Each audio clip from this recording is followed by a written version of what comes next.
Bunnings Warehouse Heartland Championship Round 3 of the rugby, live from Boyd Park here in Te Aroha, looking like a beautiful day. A bit of cloud blue sky, but lovely to see the mountain in the background. We've got a beautiful setting to commentate live the action as it unfolds here at Boyd Park. Joining me, he's part of the Thames Valley Rugby Unit. My name is Reno Wilkinson. I've got the man himself, Scotty Day. How are you, Scotty? Good morning, Reno. Good morning to our viewers out there. What a day we have here in Te Aroha for this Round 3 fixture of the Bunnings Warehouse Heartland Championship. What an encounter we have here today for you, ladies and gentlemen. Can't wait to be your co-commentator here to watch some exciting rugby here. Looking forward to Thames Valley. Been going good over the recent 2 weeks as well. Bulla, well, they've had a different start to the season, so we'll give you a rundown as we progress throughout today. So just a reminder, today's match officials. Referee is Jackson Henshaw.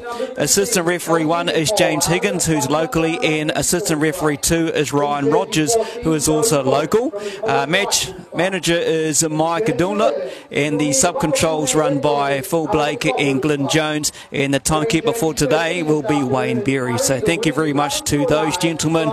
Without match officials, you don't really have a game, so we should have a lot of action with a bit of free flow. So some of those results, how things have been in the past history, when you take a look at the encounters from way back in 2006, Thames Valley didn't get the rub of the green actually in the first game in 06 in Paidor, 18-16 of Bulla.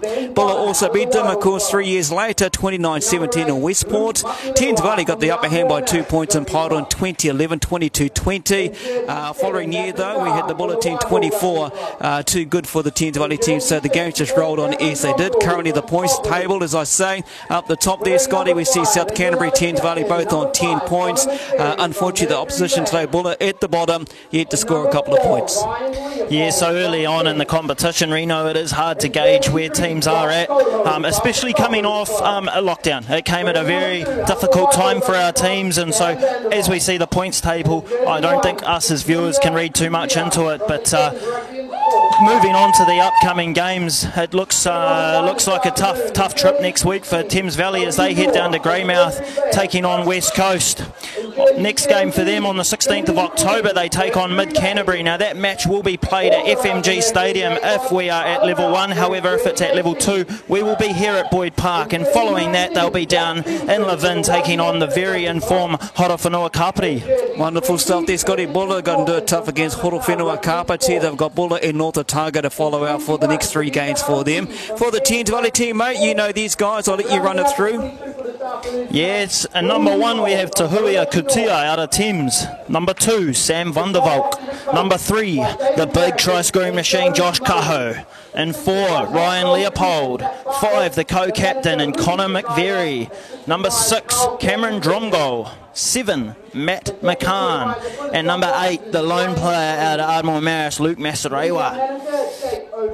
Moving on to Bulla there, we will get back to the back line there from Thames Valley, but moving on to Bulla, Reno. Yeah, okay, we'll go quickly through this. At 15, Jesse Pittman Jols, number 11, Alex Patterson, Luke Burrow on the wings, in the centre pairing, Logan Heath, Miti Columbiti at centre, Andrew Norton Taylor first five, Jack Ferguson at number 9, number 8, Scott Goodwin in the on the side of the scrum, Kyle Tetai and Gabba Tekok, and locking down today, Isai Liwa'ai and Caleb Havili in the front row, Jack Weta there, Tuwala Tawasosi, and Anthony Ellis is also the captain. So just a reminder, the match officials for today is Mr. Henshaw, who's controlling the game. So great to have him up here running the game for today. That's Jackson Henshaw, James Higgin, Ryan Rogers, Michael Dunlop, also Phil Blake, Glenn Jones and Wayne Berry. Not too far away from the kickoff, everyone. So looking forward to it live from Te Aroha, Boyd Park, which is a picturesque scene. The paddocks looking lush and green. They've done a good job here as well. We're actually abiding by the Ministry of Health rules as well. We've got the minimised crowd. Most are up in the grandstand behind I and Scotty as we commentate this live on the Thames Valley Facebook page. So good to have you on board, all you viewers so far who've been building up to this. The Valley boys have been going good, Scotty. Had a good win against the East Coast recently. Went down to Wairarapa Bush and started the campaign also with another good win. So come along, enjoy the live stream. You can't come to the field, obviously. Numbers has locked it down to level 2 and all this type of stuff. We know how it's rolling, but we're going to bring you as it comes and how it unfolds minute by minute out here at Boyd Park. So enjoy the day. In a few moments, we are going to pay tribute to Bill Walsh, a Thames Valley legend and stalwart who has been around the traps for ages, unfortunately passed away on Tuesday, so we will be paying our respects to them. Bullers just started to run out to the centre of the field as well, looking good in the red, blue and white shorts today, so looking pretty strong. Actually, they'll come up here, I would guess, trying to be as confident as. Big travel for the team, arriving and knowing they're taking on an informed Thames Valley team as the ball boys run out to the centre of the field to put the ball down before we get the proceedings underway. As Scotty said, we're going to have a bit of a minute silence very soon, so just be with us. We'll go for a bit of a break from the game. We're just waiting for the Valley boys to come out as we look at the bulletin in a huddle there, getting prepared for the next game up against the Valley boys. So yep, should be a good game. Beautiful day, as I say. The field looks good, the weather's great here at Boyd Park. Here comes the Valley boys, led by co-captain Ben Bonner, running out as well, and a big chance by the crowd that's here at Boyd Park as well. You know, not that vocal obviously with the numbers, but it's good to see the team run out there and looking pretty good there, Scotty. Yeah, they sure do. That Dynasty kit surely doing justice for the Thames Valley boys and their bright yellow and red hope, but they'll be fizzing, the Thames Valley boys. They haven't played at home in the Heartland Championship this far this year, so let's pay tribute to Bill Walsh.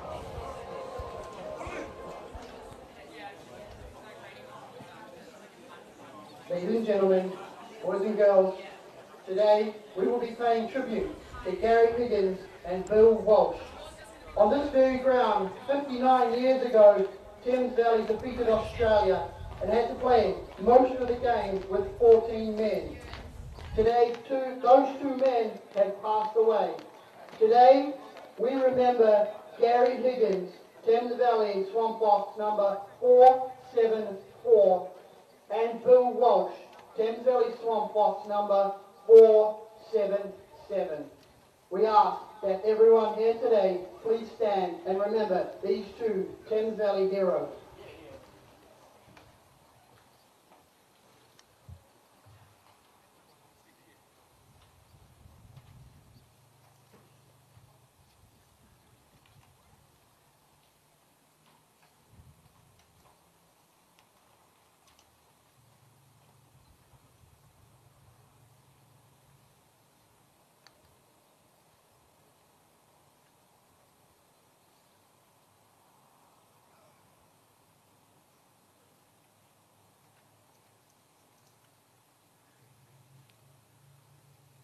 Thank you, ladies and gentlemen.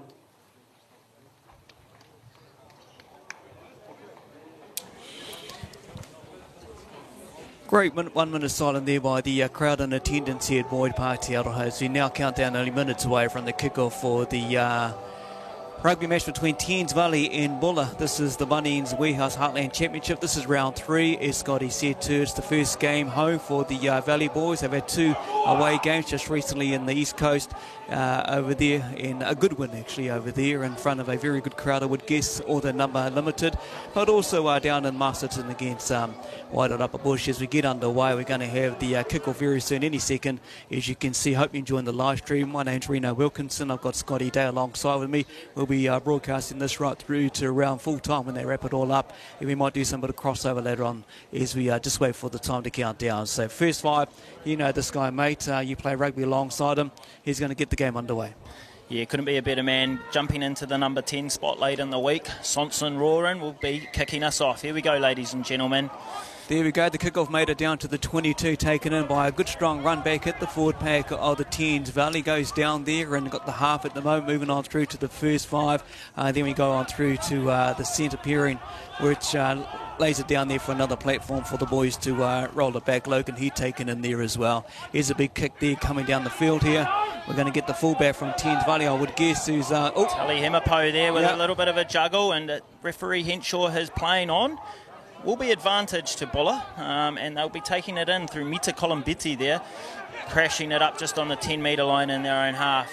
Penalty already going to the Buller team as well, looking like they've already shown their intentions early into this game. They want to attack it at the Valley. They've got nothing to lose, you know, they've got no points on the points table. They're going to throw everything. They haven't come up here just for a bit of a holiday. They've come up here to play a bit of rugby, and the Heartland Championship is what it is. So they're going to turn it over, kick it down from the 10-metre line, get into the Valley territory at this stage. Yeah, it's going to be really interesting, Reno. Obviously, set piece is going to be massive in today's game. So Buller will be looking for clean ball and give their backs a good strike option and test out that Thames Valley defence early on. Right, here we go with the first throw in by the captain for Buller. We've got Anthony Ellis lining up, and it goes. Messy ball there, but it looks like the halfback Jack Ferguson's cleaned up well.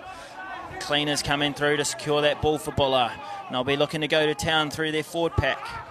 And big Anthony Ellis, he'll be crashing it up, the skipper there out of the White Star Club. And they'll continue to come to the right, ladies and gentlemen. And a tip on there, nice from Mita Colombetti. Trapping the fullback there in Jesse Pittman, Joss. Not going anywhere yet, no, but they're the not big moving lock that far. through Isaiah Leawai looking prominent with ball in hand, and they go wide. Buller. Oh, and good found step. some space out wide, and the big wrangly number 8, Sam Godwin, continues play on. Back to the halfback, and Jack Ferguson trapped short, and we'll have a knock on there. Jackson Henshaw seen a slight forward pass. We see on the live stream only 6 metres out from their try line, Reno Wilkinson. No, good attack there by the Buller team, and they're looking pretty sharp. Actually, it's only just got into the start, and they want to throw the ball around. So obviously their intentions is to free flow the game, get the ball out to the back line, and see what we can do against the Thames Valley Swamp Foxes as they prepare for a line out to be thrown. No, sorry, a scrum from the forward pass. So see what happens here, and see if Ben Bonner gets it in there, and we'll get it out to our back line. I'm guessing 9 times out of 10 we're going to expect a kick here. Yeah, I think what we'll see here, Reno, is obviously scrums first and foremost, but then they'll look to crash midfield and exit from there. But Josh Kahu must be a bit puffed after that try-saving tackle there. Good attack by the Buller team. Here it goes into the scrum. It goes. Ben Bonner feeds it in, and just waiting for it to come back. And it is. It's a straight-up run there. No better man than Guns McCann there, crashing it up as he has done all his career. And Sonson Roran will have an opportunity to clear for touch, and that he does, but probably not the meterage they were hoping for. And this little stiff wind that we have here, ladies and gentlemen, a little bit of a southerly, so tough to get out of their own half of Thames Valley at the moment. But, you know, Buller, they need to execute at line-out time. Looks like Valley is going into wind here in Te Aroha as well, with the mountain. Nice view in the background as well. Beautiful green grass down here at Boyd Park as they take it in. Buller half moves it out to their...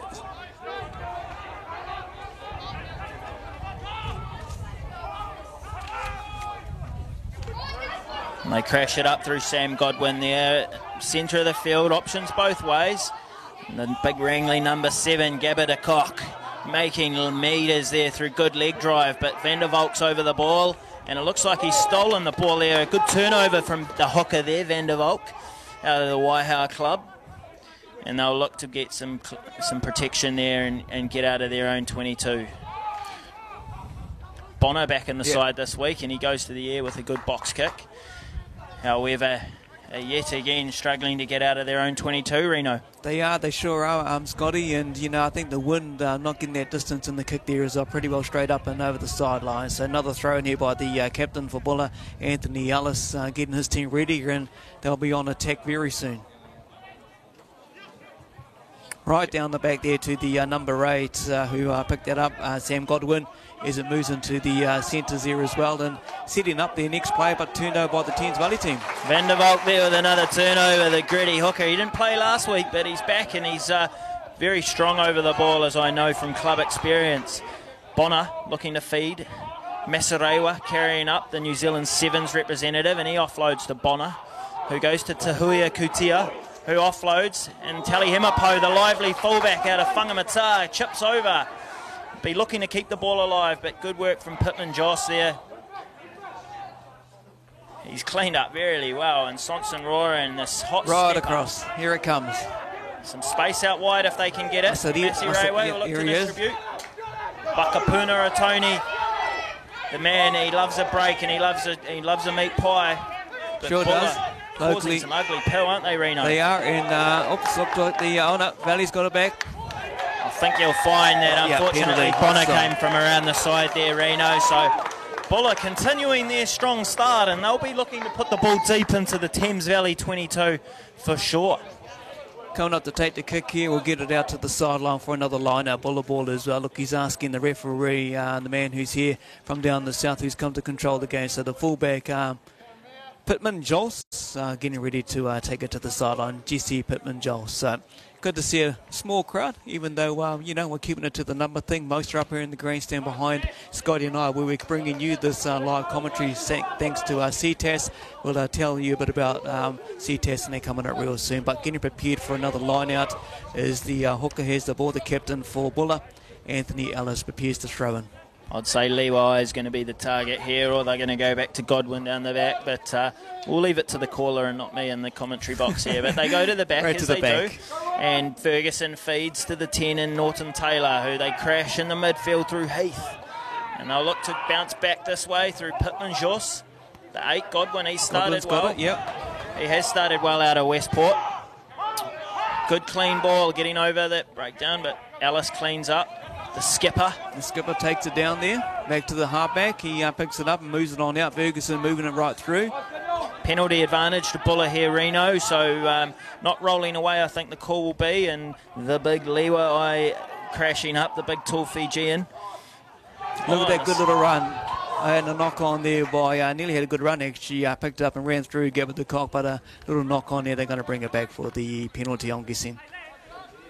Yeah, I think Thames Valley, I don't think they've done too much wrong early on here, Reno, but what you'll find is Buller just holding on to that ball and building pressure, and it seems to be working for them.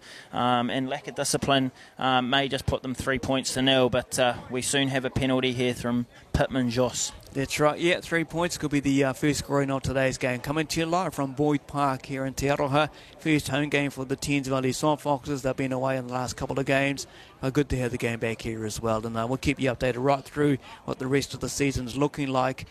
Possibility if we go to level 1 in a couple of weeks could be a game at FMG Stadium in Hamilton. So we'll see what we do here. And is Jesse Pittman Joss, the fullback for Buller, lines up the kick.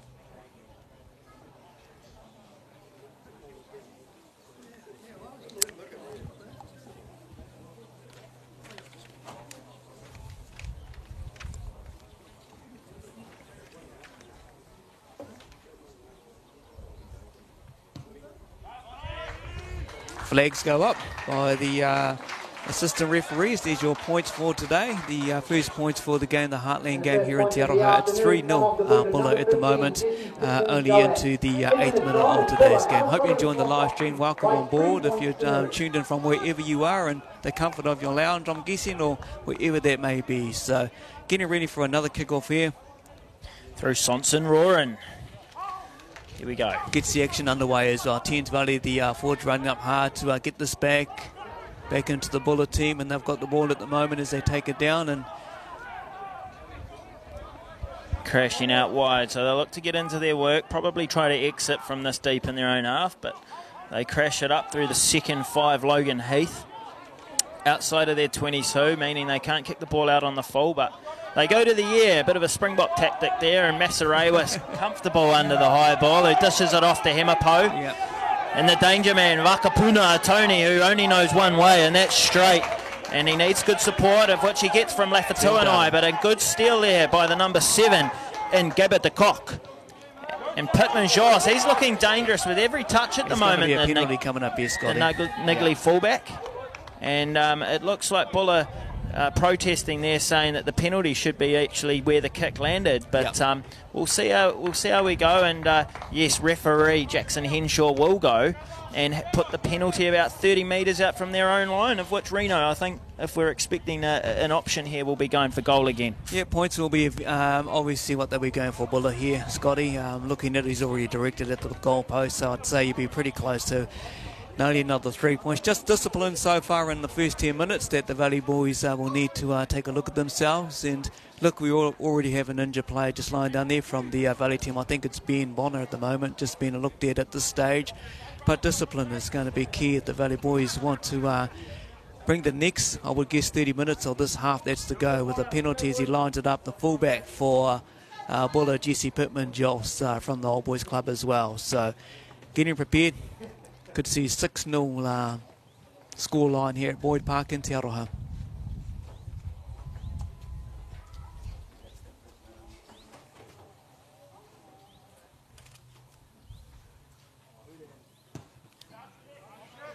Straight down the middle goes Scotty. Flags are up in the air. We'll see the score at the moment. 6-0 Buller to the team, travelling team. Home team still to score any points. Actually, the home team most surely yet to get into the Buller half.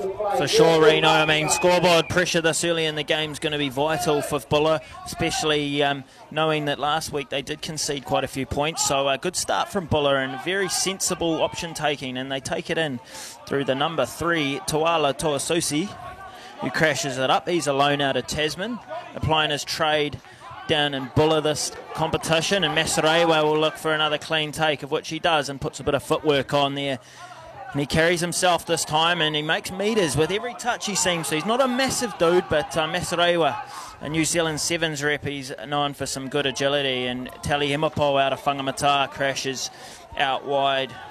Sonson Roran looking comfortable, dishes it off to McVeary, who tips it onto Kutia. And a good clean out at the breakdown there, gives Bonner a clean ball, and away they go with a bit of space out wide. And Sonson Roran kicks it into the 22-metre line where ever-present Pittman Jones clears. Penalty. But no advantage, Reno. Back to a penalty here. Ref spotted something obviously in the previous play there, Scotty. So coming back for Valley right there on the 10-metre line in the Buller half at this stage. Yep. Looking like we might go for some points with the Valley boys here, Scotty, but we'll see what happens. Looks like, number 10, the Versai wants to look at the goalpost. Give him a shot. Will be an interesting kick, this actually, kicking it into the wind down here at Boyd Park. So we'll see if the Valley boys will get their first points of today's game. Yeah, you'd hope Sonson Roran's been on the leg press in the gym this week, because this is going to be quite a stiff kick into this little breeze we have here at Boyd Park. We saw earlier in the footage, Thames Valley struggling to exit out of their own 22, so it is going to be tough for Sonson Roran, but a sensible option, I think, there by Captain Ben Bonner. See what happens, Scotty. You know what? You've played alongside with this young man that's kicking the gong. What's his kicking mean like? Yeah, look, Sonson, he is a very consistent goal kicker, and, like every goal kick you have on and off days, but he definitely has more on days, that's for sure. Sonson, he's very, very calm under pressure. Very confident as he lines up the goal post, hoping to put it right between the post there as well. Let's see what happens.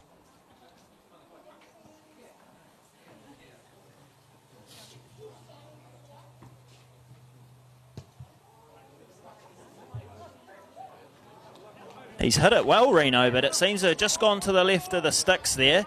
So Thames Valley, no reward for some ball in hand there, but they will get the ball back off this 22-metre goal line kick out. Now, ladies and gentlemen, we do have the goal line dropout being played in the Heartland Championship in 2021 as well. So we do have the goal line dropout being played. Here we go, the fullback getting the game underway, Jesse Pittman Giles, who's just getting ready. There it goes. Oh, charge down there. Gets it back though, does Giles, puts it right down back into the Thames Valley half, where we're going to get the excitement of Whakapuna Itoni throwing it out now. Spreading it out wide, actually, the Thames Valley boys that make their way up to nearly the halfway down here at the Boyd Park. Kutia crashing it up, the man who made the charge down moments before, and they'll go wide through Tali Himapo to Lafatuanai, the danger man. One of the more experienced fellas in the Thames Valley Swamp Foxes side in 2021. And Bonner, who hasn't been playing the last couple of weeks, he'll crash it up through McVeary, the co-captain there out of Mercury Bay, and could be guilty of offside there, Buller, but referee Henshaw letting the ball play, and Kahu, the danger man, out wide. He's got a few meat pies this year, but they're judging it to be a forward pass. So Reno, I mean, look, it's not going Thames Valley's way early in this first 15 minutes of the game. No, definitely not, Scotty. The boys will be getting frustrated at this. They're just not getting any rub of the green at this stage. So, Buller has the ball ready to put it into the scrum as such. But no, Valley have not had a good start.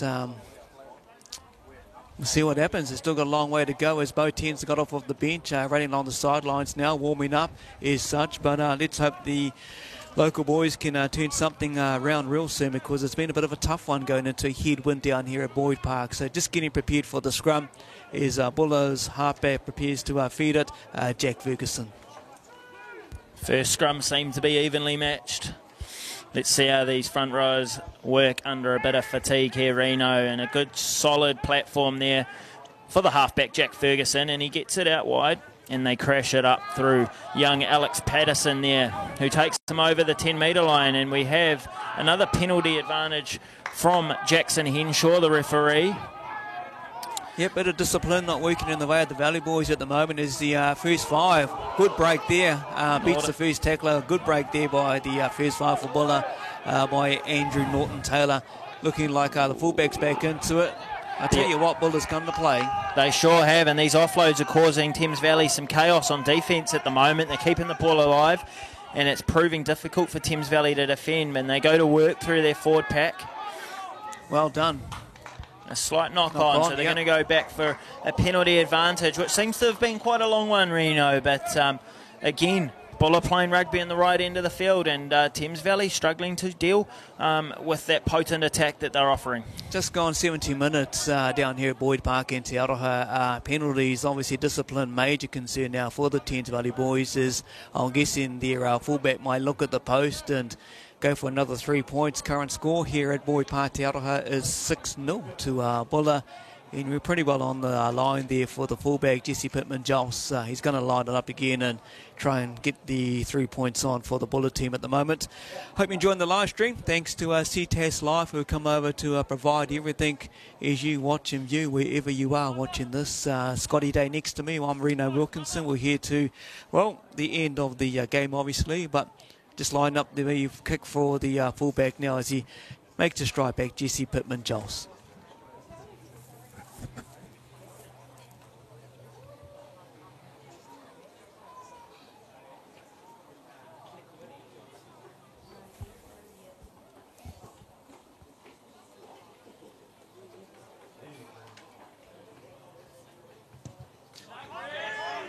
And hearing by Buller, we have another successful penalty goal through Jesse Pittman-Joss, taking Buller out to a 9-0 lead over the Thames Valley Swamp Foxes here at Boyd Park in Te Aroha. This is going to see the Thames Valley boys kind of hopefully kick back into it, because they now have to score a try, converted try. They want to have any closeness at the moment, although it's only early times here. It's only 9-0, 3 penalties so far to the Buller fullback at the moment, and Thames Valley gets it back underway. Drop kick from the half, moves it down, and drum goal there, flying out of nowhere. Looked like a hawk zipping up there, and almost successful in doing so. But Buller will have yet another scrum feed in their own half, and interesting times here at Boyd Park. Yeah, especially for their first home game, although just a very minimised crowd, obviously sticking to the MOH rules. We know all about that, and everyone's in their little bubbles. Got a big crowd up us behind us, Scotty, here in the grandstand, who are very quiet, obviously waiting for a bit more excitement from the Valley boys out there, and hopefully some points will come on the board as the halfback for Buller, Jack Ferguson, feeds the scrum. Yeah, massive thank you to all of our spectators here who have been lucky enough to come in the gates for complying with the tight COVID-19 regulations and rules that we have to comply with. And so a big thank you to them, but also to our viewers for streaming in today. We know you've probably got the comfort of your own couch, and hopefully you've been able to Chromecast it to your TV. But Reno and I are very fortunate to be able to call this game for you out there, and let's hope for live stream to become a permanent thing, especially for the away teams. And we have a scrum, Buller to feed in their own half, and Thames Valley putting the heat on. And they seem to have willed it and got a penalty. So good work there from the Thames Valley Swamp Foxes, and it's fair to say this has probably come from nowhere. Come from nowhere, of course, the big front row, the Tehuia Kuti, also Josh Kaho and Sam van der Valk pushing too strongly out the front row. So good turnover there for the Thames Valley boys. Looking like not going to go for the goal here, so go for distance. Look, they know they need to get the ball over the try line, get some points with a 9-0 score at the moment to Buller. Currently in the 20th minute down here at Boyd Park. So getting prepared as the forwards make their way to the line out to be thrown in by Sam van der Valk. Getting ready in the back line. It's not too far away from, I'm guessing, to receive this, Scotty, is they'll want to attack the Buller line, especially in their own half, in the Buller half. Yeah, first things first, Reno. First line out for Thames Valley in this game, so they'll be looking for good connection here between the hooker and their lifters and jumpers here. So be interesting to see whether they go and drive this, or if they feed the backs and let them let rip from about 10 metres out from their try line. And good throw there by Van der Valk, taken down by McVeary, and they go with option 1 and drive the ball forward. And that they do, but it looks a little bit messy there with Buller getting their hands in it on the ball through the middle, and it's going to be interesting to see how this unfolds. But Bonner seems to have dug it out, and McCann looks like a likely receiver here. McCann, as he does all game long, as carries hard wide, and there's some space out here, ladies and gentlemen, to the left. McVeary carries through and cleaned by Dromgold and Leopold. Bonner feeding again to Kutia. On to Masarewa. Masarewa takes it down about 3 metres out from their own line. Bonner with options to burn, and Dromgold, he goes to work himself with good Leopold on his back. And the try. I've scored, ladies and gentlemen. Yeah, Thames Valley got points, eh? Through the man in the headgear, Reno Wilkinson of Cameron Dromgold. A good try there to the blindside flanker. He's playing out of position at the moment, but Reno, they needed to score, and they did. Yep, points is vital, although it's only into the 20-odd minute in this game, and 7 points, so I'll try definitely first and foremost. So a good try there by Thames Valley, good comeback just to get some points and get the roar of the crowd that's here supporting them at Boyd Park. First home game for the boys. They run back pretty confident. We're just going to wait for the conversion to come. So good try there to Cameron Dromgold, Cobras Club, and back here on his home turf at Boyd Park. It's good to see I parked my ute in the right place too, because I was wanting to get Brian Tunnicliffe a bit of a shout out in the background, and that I did. So I hope Brian's a happy man seeing my ute in the background there. But Sonson Roaring, tough kick for him yet again, and he'll be hoping to add the extras. Well, he's got the distance as showed before from a previous missed penalty by the young man as well, you know, so just got to get the eye in here, mate, and hopefully it goes over there, and we'll see what it is. Currently 9-5 here at Boyd Park to Buller at the moment.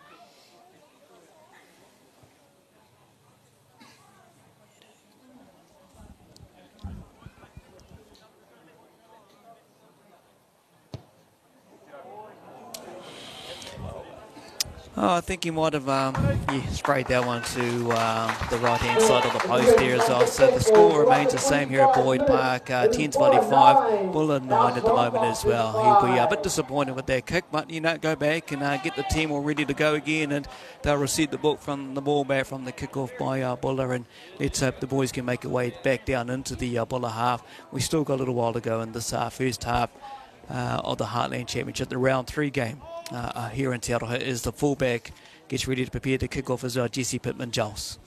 Yeah, I think that try has definitely mentally put a bit of a sting in Buller, just showing them that they're still in the game. And looks like McCann taking the ball and carrying well, and they'll look to get into it through Van der Valk, who's been quite prominent early in the game, but seems to have skewed the ball. Bit of a knock on there, and counter-attack ball, as we all know, is dangerous and good attacking pill, and they'll go forward through the first 5-8 there. Norton Taylor. Yep, Norton Taylor sitting back there, Scotty. He is picked up there in a penalty too for the Thames Valley boys.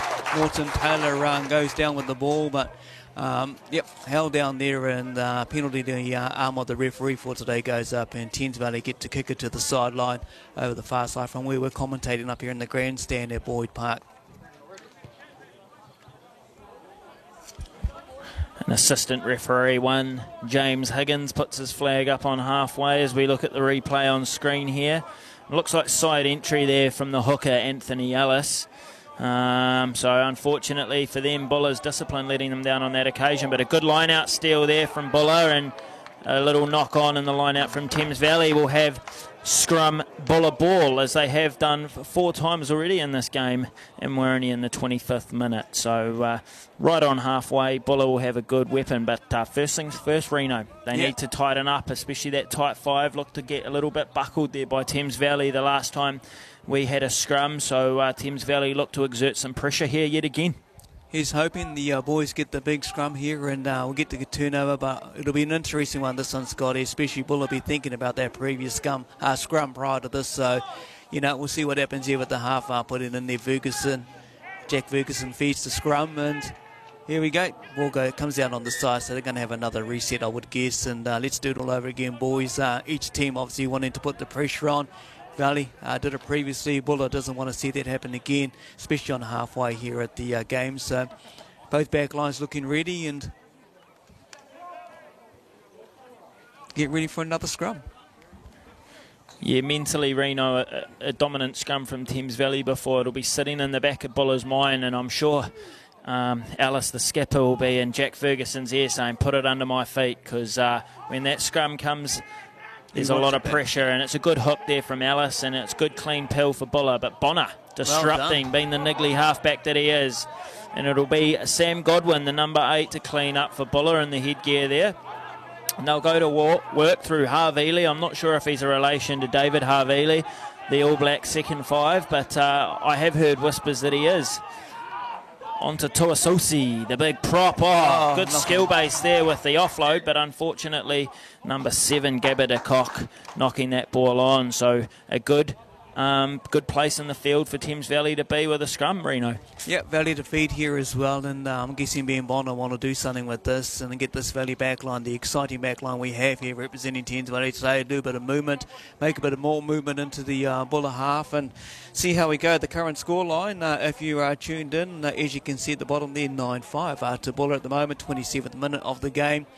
Ben to feed the ball into the scrum, and let's hope we see some action. The crowd are pretty subdued on the sideline, obviously, just waiting for a bit more action from these Valley boys. It's been a bit tough discipline in the first minutes of the game as Bonner feeds the scrum from the number 8, the 7th player, Masariwa. Oh, nice little loop around, which gives a bit of room for Joe Cook, the winger out there, who sometimes plays at centre as well. Good. He's a very prominent try scorer, Joe Cook, out of College Rifles in Auckland, but well cleaned up there by Jack Ferguson, the little 9 there. He's had a really strong start to this campaign, and they'll go in through Norton Taylor to exit, and he's done so with a great punt there.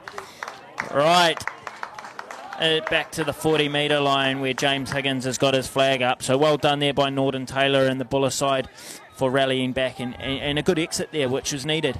A bit concerning for Thames Valley, I would guess, taking a look at how they've been going in nearly the first half hour of the game. They really haven't had it go their way. At the moment, though, as the lineup gets ready to throw, Sam van der Valk throws it in and taken by Connor McVeary, co-captain, fed out to the back line now. Here goes Guns.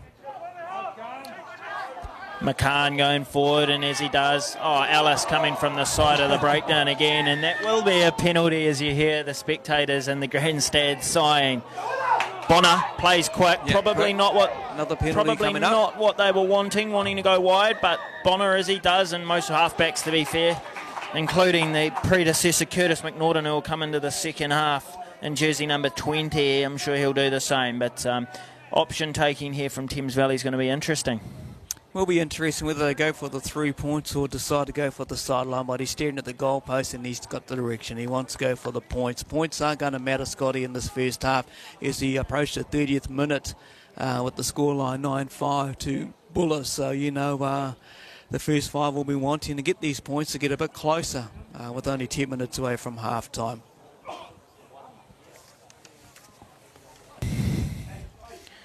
Yeah, I'm not sure if I should be talking about this online, but the TAB before this, as I got shown this morning, had Buller paying $8 to win. So Thames Valley, obviously the clear favourites coming into this game, paying only at $1.30 compared to the $8 of Buller. So Thames Valley clearly favourites coming into this game, but as we said before kick-off, so early on in the competition, it's very unknown. But Sonson roaring from about 25 metres out from his goalpost. Totally understand the beating there as well when you see Buller on the table at the bottom and Thames Valley up the top there with South Canterbury. And the flags go up. Look, we do see the scoreline get 1 point difference now. It's 8-9 to Buller. Good penalty there. And he's got his kicking boots on, 1 out of 3 kicks so far, but we still got another 50 minutes to go of game of rugby here at Boyd Park in Te Aroha. As Buller gets ready to kick it off and back down to the Valley boys who are, I'm guessing, lighting up the try line or something to that context and getting ready for another half as the fullback Jesse Pittman-Giles prepares to kick off for Buller. Yeah, it's going to be interesting, Reno, how this game plays out, because I think the bench is becoming, the substitutions are becoming very important at Heartland Rugby, and the number 7 of Matt McCann takes it cleanly, and I thought that was going to be the case. Massaray were coming from the side of the breakdown, and referees are policing that very hard this year in 2021. Anything coming from outside of the gate, they seem to be pinging. So it's going to give Pittman Jos an opportunity from about 35 metres out to add to Buller's tally.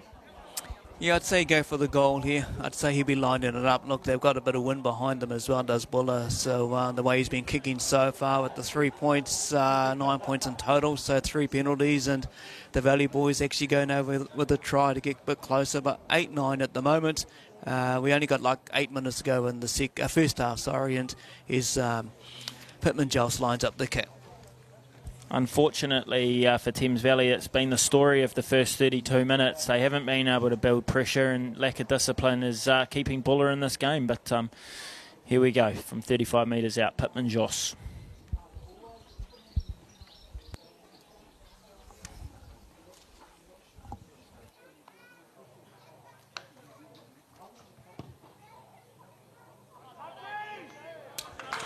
Flags go up again there, Scotty. So the kicking boots are definitely on there for the fullback for Buller. So we're into the 32nd minute here at Boyd Park, Te Aroha. Jesse Pittman Jos scoring all the points today for Buller, which will see the score go out to 12-8 with only 7.5 minutes to go for the Heartland game here at Boyd Park. As we get underway again for Swanson Roaring to get the game underway. And here we go, taken by the big lock and Icy Leawai. Yep.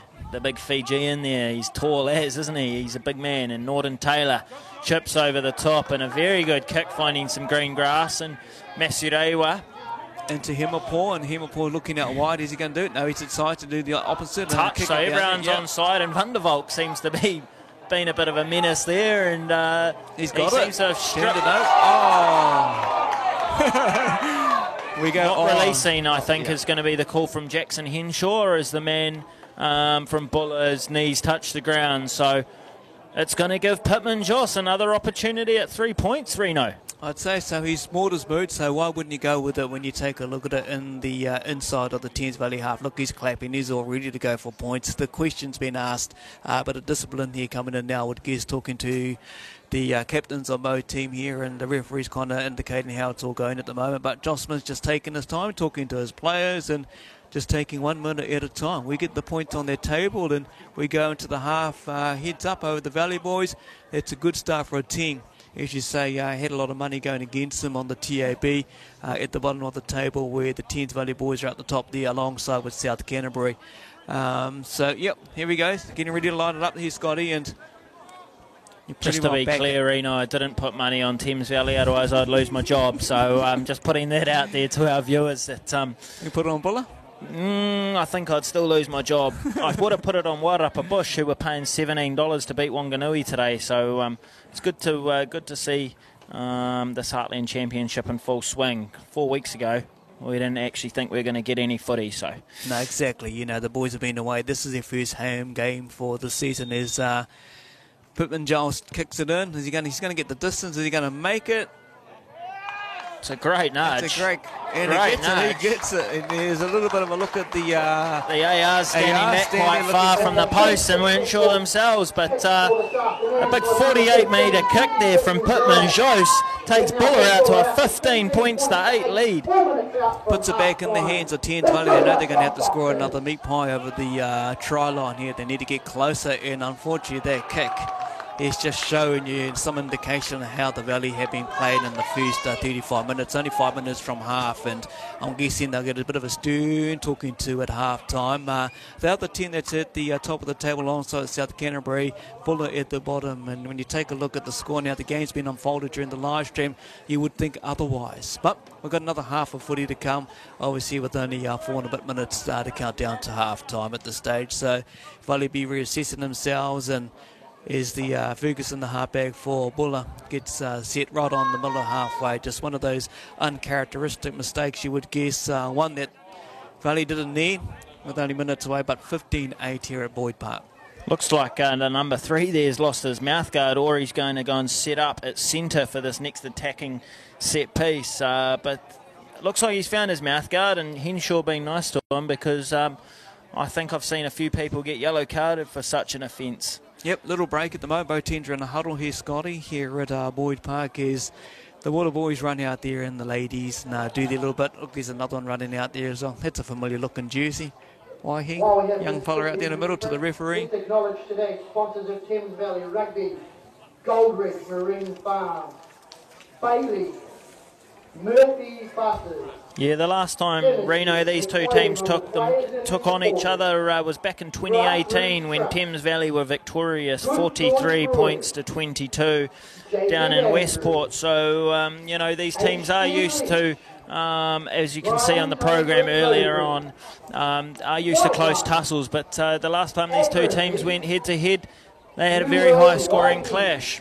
Yeah, big clash and a big score. You're right there, Scotty. Just quickly going through some of the sponsors who are part of the Thames Valley franchise: Goldridge Marine Farm, Bailey's Murphy Buses, Dynasty, Grassroots Trust, Good George, Jacob Andrew, Leach as you got in there as well, Brian Tunnicliffe, Whiteline, Agri Feeds, New World Subway, Sports, Chaplaincy, Impact Farm Source, KMG, Akarana Trust, Community Trust, and Hunt's Home Cool. So yeah, massive thank you to them, Reno, and each player has a sponsor as well. So for the program, which you can find on our website, you can see each of those kind sponsors, and we thank them very much here at the Thames Valley Rugby Football Union.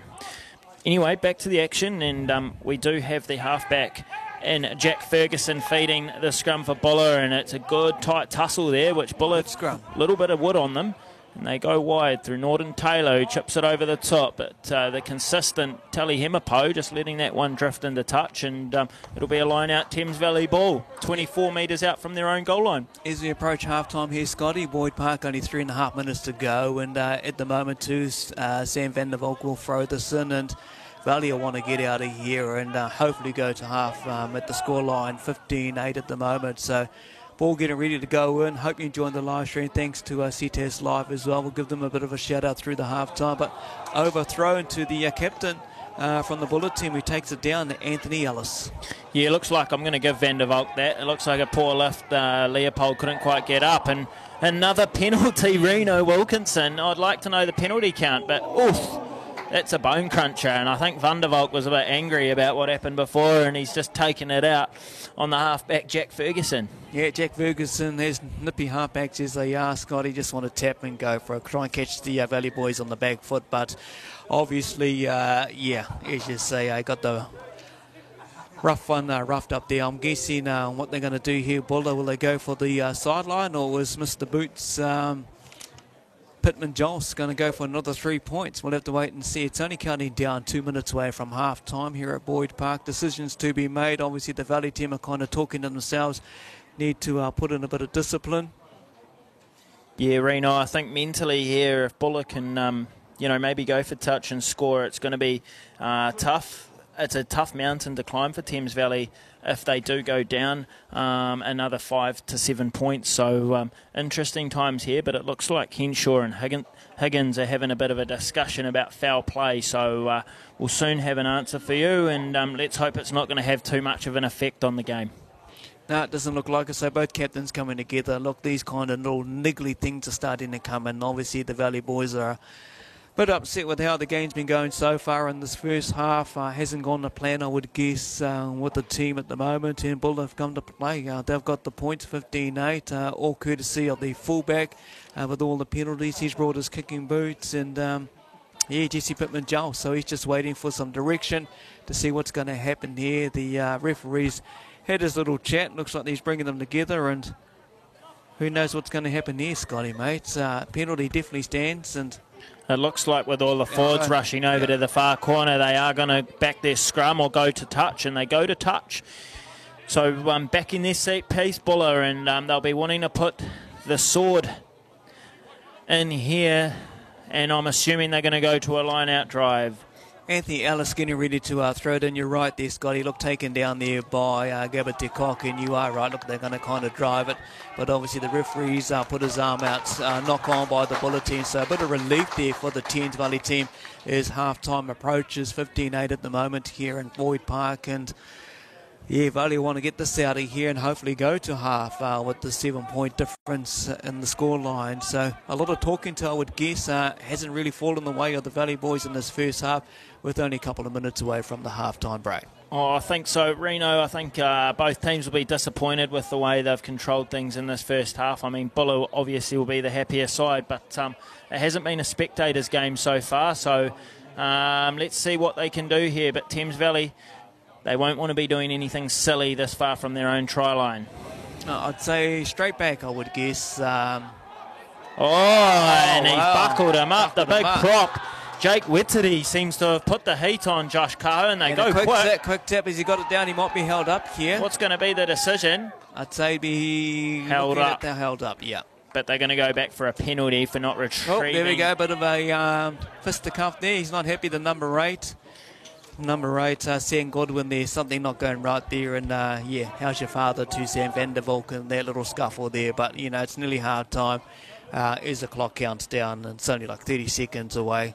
Both teams' reserves have been warming up quite busy on the sidelines here, but all the action out there on Boyd Park, as you see the scoreline 15-8 at the moment, with only seconds away from the half, and both teams being frustrated. Yeah, I think so, Reno. I think both teams very frustrated at the moment, but like we said, Buller, the underdogs in this game, they will be happy, and even happier if they can capitalise here with good possession and territory and score. So Thames Valley, very important time for them in this match, with time up on the clock for this first half. Gets fed in by Ferguson by the halfback, but a pretty good scrum there. We're going to go back and reset, Scotty. The referee's not happy, so let's do this again. Looking like the back line already looking ready to attack here from Buller. I'd say the centre pairing will be a strong attack at the moment. The Valley boys here, Himapō and Wakapuna Etoni, having a bit of a discussion there, kind of lining up their man because it's half time and one more play to go, I would guess. So Ferguson getting ready to feed the scrum, the nifty little half-back from Buller, and I'm guessing we're going to see an excitement backline attack here from the team of Buller. Yeah, it's going to be interesting. I'm thinking maybe a bit of an 8-9 coming to the right here, and free kick. Free kick. After all of that kind of build up to a back line with an excitement move, it comes to a free kick, and I'm guessing this free kick will just about bring half-time for the game here at Boyd Park in Te Aroha. Yeah, halfback Ferguson there, told to feed the ball into the scrum. He didn't because he thought it was unstable, and it's butt him in the arse a little bit there. So unsure what the referee's time will be, but a free kick means that it will be Buller ball if they play the line out. And James Higgins has his flag up about 35 metres out from Buller's line, and they'll be looking for a tidier set piece this time round. Getting ready to feed in the line out by captain for the Buller team, Anthony Ellis. He's had a pretty good half actually to date, so he'll want to get us somewhere in there, and the team will structure themselves already. A shortened line out, the number 7's out in the back line there, De Kock for Buller. It goes back, and I'm guessing that's going to draw to a half-time. Little knock on there. The referee's waving his arm and hasn't had a look at his watch at the moment, so there might be a bit of extra time here because we had a couple of breaks during the first half of the game. So it's all in the referee's hands, and we'll see what the second 40 will bring for the locals who are here in Te Aroha, who are in their little numbers, their little bubble numbers as such, who are behind us in the grandstand and just scattered around their little bubbles around the field. Are doing the right thing. The masks are being used, and Lions of Te Aroha have done a great job controlling them as they come through the gate as well. And just see the Fox squad, the little ball boys down here, giving those young fellas a bit of a shout out as well as they, run around, enjoy themselves, doing what they do along the sidelines. Fed by Ben Bonner, co-captain for the Thames Valley team. Sometimes become very messy, Reno, and Bonner looks like he's in a bit of a headlock there, and seems to have got a knee down, so must have to release, but no. Referee Henshaw's let it play, and you'd think that will signal half-time. But no, Van der Valk, as always, is involved in some sort of scuffle. Loves a bit of confrontation, the man out of the Waihau club. Not a happy camper. No, none of them are happy at the moment, especially in the red and gold. You know, the Valley team haven't had it their own way in this first half. Just a try in the penalty at the moment to the boys. They're second on top of the table at the moment, South Canterbury. A couple of other big games being played as we speak. We'll try and get some of that information now to you at halftime as well, just to see how that's been going. Some of the other Valley teams have been travelling away, the secondary schools, the 16s, 18s, and the emerging players. They've just run out apart from all the results we've heard to date so far, so we'll give you some of that information in the halftime break, as we're not that far away. Actually, we're in over 43 minutes into this game, Scotty. The scrums are looking a bit messy. Both teams are looking pretty rugged at the moment, wanting to get underneath the grandstand, I would guess.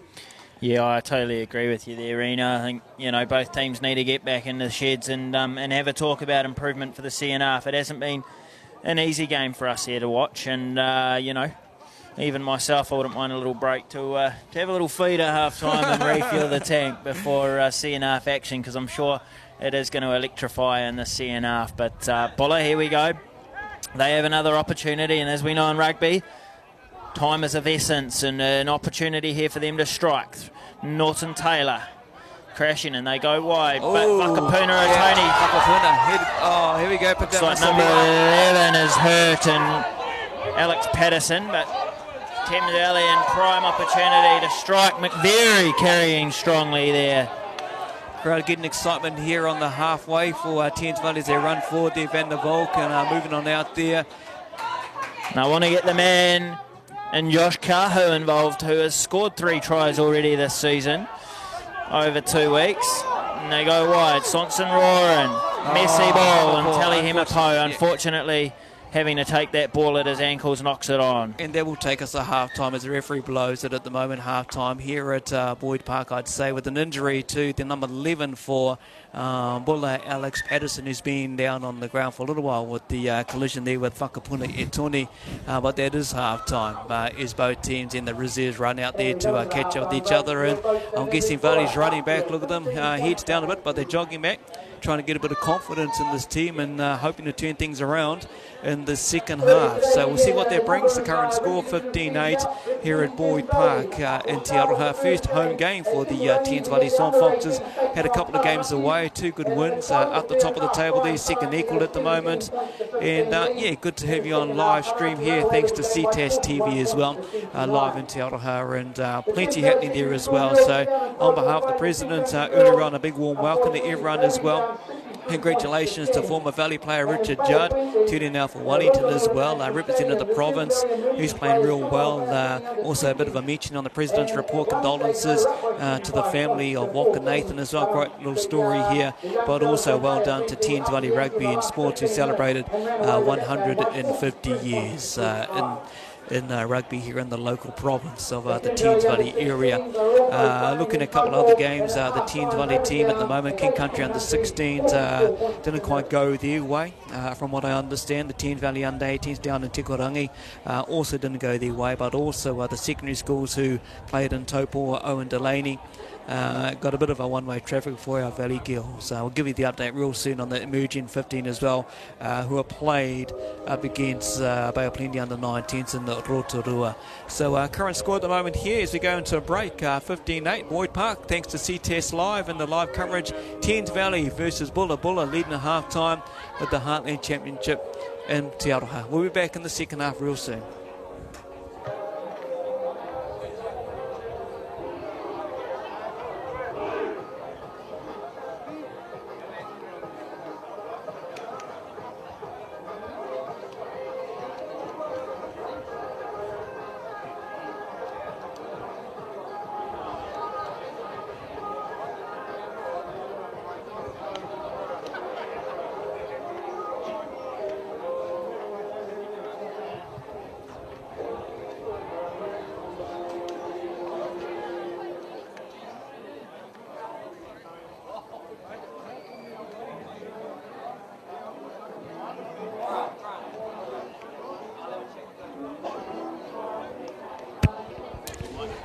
All right, welcome back to Boyd Park here in Te Aroha. We are bringing you the live broadcast or live stream of the Round 3 Bunnings Warehouse Heartland Championship. It's Thames Valley versus Buller. Current score at the moment here in Te Aroha hasn't gone the way of the Thames Valley Swamp Foxes, 15-8. But someone that's a familiar name with the rugby who joins us, Thames Valley and rugby history actually when it comes to our point of view, and I think of him. Ross Cooper, how are you, Coops? I'm good, thank you, Reno. Chilly sort of a day. Not the sort of rugby that I was expecting, but a bit dour for me, and not a lot of flair and a lot of attitude to run the ball. It's sort of a little bit by playing by numbers to me at the moment. So I'm sure they would have got a bit of a bollocking at half time, and we should. Apparently the wind's quite strong out there, so we'll see what happens in the second half. Yeah, it could be a game of two halves here, Ross, but we're hoping for all the Thames Valley supporters that are turned up in their little bubble. It's a good little crowd here as well. The win, you're right, you can feel the chill factor, but both teams frustrated as we headed into that latter end of the first half. Thames Valley, I will guess you are right, would have got a bit of a blowing up at half time. Buller already out on the paddock. They're ready to go. They've made a couple of changes as we can see. We'll give you that list, Scotty and I. But what's Valley got to do in the second 40? Well, I think they've just got to have some confidence and have a go. There's lots of space on the blind side around rucks and walls. There's, it's a strong wind, so let's hope they get field position and then put it through the backs with a bit of space. There's lots of gaps out there, and especially in centre when they're putting their big guys, the props out there, and it just needs to switch of play and to have a crack. But these Buller boys are hanging in there, and the goalkeeper deserves credit. He hasn't missed one, so we've just got to eliminate the mistakes, have a crack, and take them on up front and run the ball at them. We're just giving it to them a bit softly today. Always good to catch it. Ross is halfway. Whistle blows off when we get underway. Scotty back into it. The second half here at Boyd Park in Te Aroha, taken in into the 22 running out here. And no better man to get the ball in the hands of Lefatuanai, who passes it off to the try scorer from last weekend in Halafihi, off to Masarewa, and I think everyone had breathed a sigh of relief when that ball went into the hands. And a penalty there from referee Henshaw will give Thames Valley the perfect opportunity, Coops, to stamp their mark in the second half. Yeah, Scotty, I think they just, you can see a little bit more intent for a start, and they're going to plug the corner here, so let's hope we get the line out and get over quickly, because that'll wipe out the score, and then they can take a bit of confidence into the second half. Already you can see the win now with the Thames Valley boys from that kick at halfway right down into the territory of the Buller team as well. So penalty in the first half already going to the Valley. Let's go through maybe some of the changes that we can spot. Obviously the winger hurt from Buller just before the half time, Alex Patterson. He's been replaced by Joel Hand, who's wearing the number 21. If we do spot any, we'll bring it to you. I can see the number 17 for Thames Valley's out there as well. Trinity McQueen has come into the team at half, but the back line looks the same, so that's only two changes at the moment for both teams as the ball goes into the line out. Yeah, taken down well in replacement, Trinity McQueen, the under-20s Barbarians player, playing well, and Josh Kahu, that machine, and the former New Zealand under-20s representative, takes it close to the line, and Bonner getting some good quick ball, and Sonson Roaring on his hot step. And Ross Cooper, do you want to take us through that try on Sonson Roaring? I think it came from a very good, in the replay here, very good line out. Plenty of runners available, and they just hit it up 3 times, moving the ball away from the contact zone. And just what the start they needed, wasn't it, Scotty and Reno? They just needed that little bit of a spark. They got it at half time, but good control, not forcing the pass, and right by the post. So that'll be a good start for the Valley boys, and hopefully they'll keep it up now.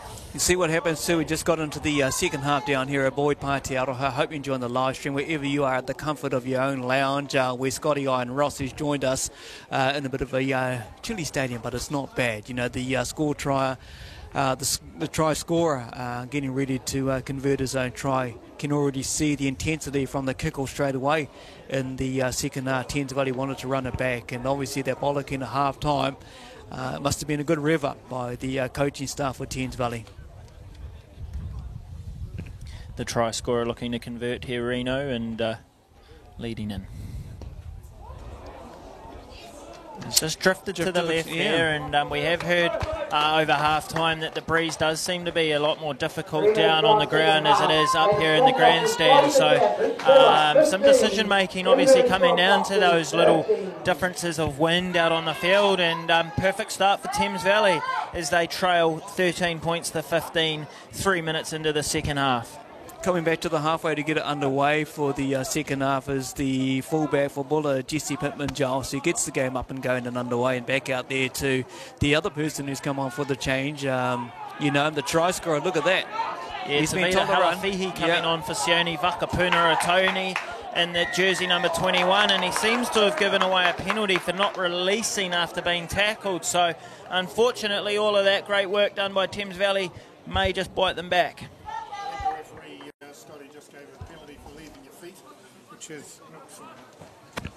I think the penalty, Scotty, was given for leaving your feet at the ruck from the indication, and it's a work on from last week down at East Coast that there were a lot of penalties given around that, but a little bit frustrating, isn't it? It's frustrating. The ball.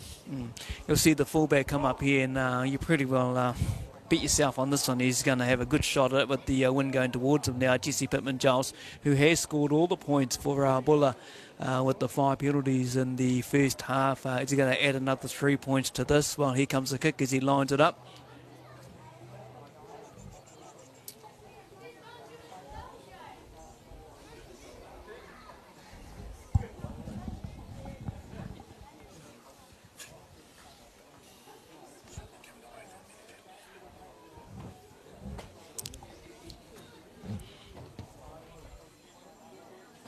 Hits the post, does Pittman-Giles. And well tidied up by McCann, the number 7 there, and again cleaned out by Leopold. Looks to have possibly come from the side, but Henshaw's going to let that one play. And Luke Masilewa, as he has done all game, has carried well, and that he has. Looking for protection so Sonson Roran can get a kick away, and he'll use the wind and put the ball up in the air, which will make it difficult for Norton Taylor here, and he dishes it off to Pittman-Giles as they go to a bit of width and give the forwards a bit more space when they come back. And number 14 seems to have found some space, and Luke Barrow out of the Reefton club down there. Advantage there for a knock-on, and they aren't going to play the advantage. Ross, do you want to talk us through that? Yeah, just good play from Buller there, wasn't it, Scotty? They gave them a bit of width, and not a good chase line coming up from Thames Valley, especially on the return. But there's a bit of wind there. I think the fullbacks and wings have got that covered. They're standing very deep. So I think it might be the little chip kick over or through along the ground might pay more dividends, but obviously the instruction was to get out of there 22. Yeah, exactly. I mean, Thames Valley there obviously just giving Buller the opportunity to go wide, backing their defence, and that they have. But scrum time's been interesting this far. Both teams have had their moments, but Thames Valley, they want a steady platform here so they can attack, and don't be surprised if Thames Valley want to run it from here. Out the back line, here it goes. You are right, Scotty, they do want to run it. They're going to get it out wide. Hopefully it bounces right there, and here he goes. Joe Cook there, the winger for Thames Valley. Good tackle there coming across by the number 30 for Buller. And already the arm out by the referee, who's controlling the game at this stage. Thames Valley trying to get it back. Looks like going to be a little... he's going to go out wide now. Does Ben Bonner send it out to the back line. Masarewa, the number 8 for Valley, settles down on halfway. McVeary, the co-skipper, taking it forward as he has done most of this game, and Bonner probing, and unfortunately another mistake there from Thames Valley through the try scorer Sonson Roran, who hasn't really done much wrong this match so far. But penalty to Henshaw from Henshaw, and Thames Valley will look to cement themselves deep in to the 22-metre line and look to attack from a line out. I think key word there is patience. They needed to just put it through their hands a couple of times, suck them in and then go wide. They look like, to me, just forcing the issue there a little bit, but they might be looking up at the scoreboard and worrying about the time. There's plenty of time. Just play the basics. Nothing changes, and get forward position, most important. Good kick there by, of course, Swanson getting it out to the into the 22 of the Buller half at the moment as well. So we'll see a good, exciting attacking play, I'm hoping, from the Thames Valley. So first get it into the line out. Sam van der Valk lines up as the boys arrive to the line out. I'll look for connection here, and I'm sure we will see a line-out drive yet again. It seems to have worked for them this far, but a good steal there from the Buller lock, and Isaiah Leaway.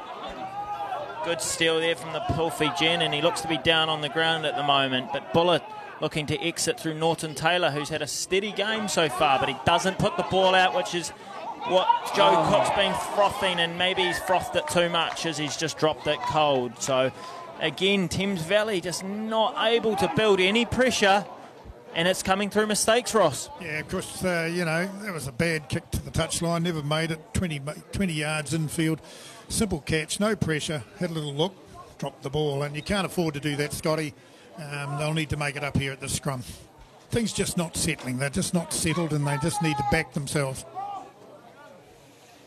Yeah, and I think it's fair to say those players probably put in hours of that work on during the week at trainings and when they can. So, you know, it's definitely not from a lack of trying for Joe Cook there. But here we go with Buller, and Alex Patterson, the 9, will look to distribute, and that he does. And he goes to Pittman Joss, the point scorer from Buller, who kicks it deep down to Hemapo from Thames Valley, who returns, in fact, in a long wrangly pass to Dromgoole, the loose forward who finds himself back in counter-attack territory. Bonner probing. Off to Lafatuanai, the whiz, the speedster. He's taken out, but I don't think it was purposely done, and Halafihi seems to have made a little knock-on there, and Big Lewawai, unfortunately, doesn't get his opportunity due to the whistle being blown yet again. Not going the way of the Valley boys at the moment. We can see the frustration out there as well. Lilo looking at us three sitting up here in the grandstand. You can just see it, but hopefully it'll all come together, and we'll see what happens in the next 30 minutes or so. Another 30 minutes of the game here in Te Aroha. And look, we're lucky to get the ball. Ben Bonner just taking his time, making sure his forwards get a bit of a rest, and they get ready to structure for the attack move on Buller. So first get the ball in and see what we can do throughout the Thames Valley back line. Only 2 points in it, as you can see, and hope you enjoyed the live stream, the commentary. Joining us, of course, Ross Cooper, just sat next to us actually, and I thought, well, take his expert commentary and get him on board with Scotty and I through the second half. Big scrum there by the Buller boys. Wow. Well, I won't let Ross speak right now. Oh, have you recovered, Ross? Yeah, no, give credit to Buller there. Scrum's firing that time, picked the front row up, wound it round towards the touchline. So give credit to Buller. They're firing and they're hanging in there and showing a bit of grit. So I take my hat off to them.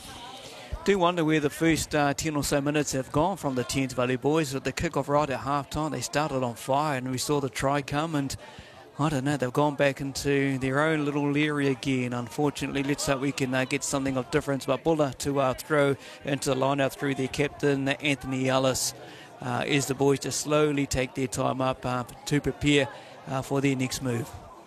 Yeah, don't be surprised if Thames Valley especially go to the bench early in this game. They'll be wanting to give a few fellas an opportunity to stamp their mark on this game, and I do see reserve prop Tyler Ralph in jersey 18 warming up, so we might be seeing an entrance from him in the next 5 to 10 minutes. But Buller, they're happy to just walk in slowly to the line-out. They're not chasing the game at the moment, and they probably are the bigger pack up front, so they'll be wanting to let their boys have a bit of a rest, and they go wide through Ross Cooper. We're going to go through you on this commentary round, are we? Yeah, I think here Buller are building nicely, Scotty. They've set the ruck midfield, going to the left hand, the grandstand side.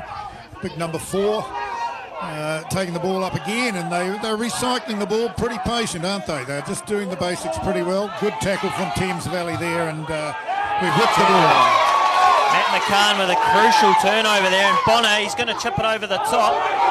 Joe Cook, he's got an opportunity to score here, and it's going to be a foot race, and interesting call there in the corner. Yeah. From here, it looked like a bit of an elbow budging him off, but we'll leave that to the officials who are paid to do their job correctly.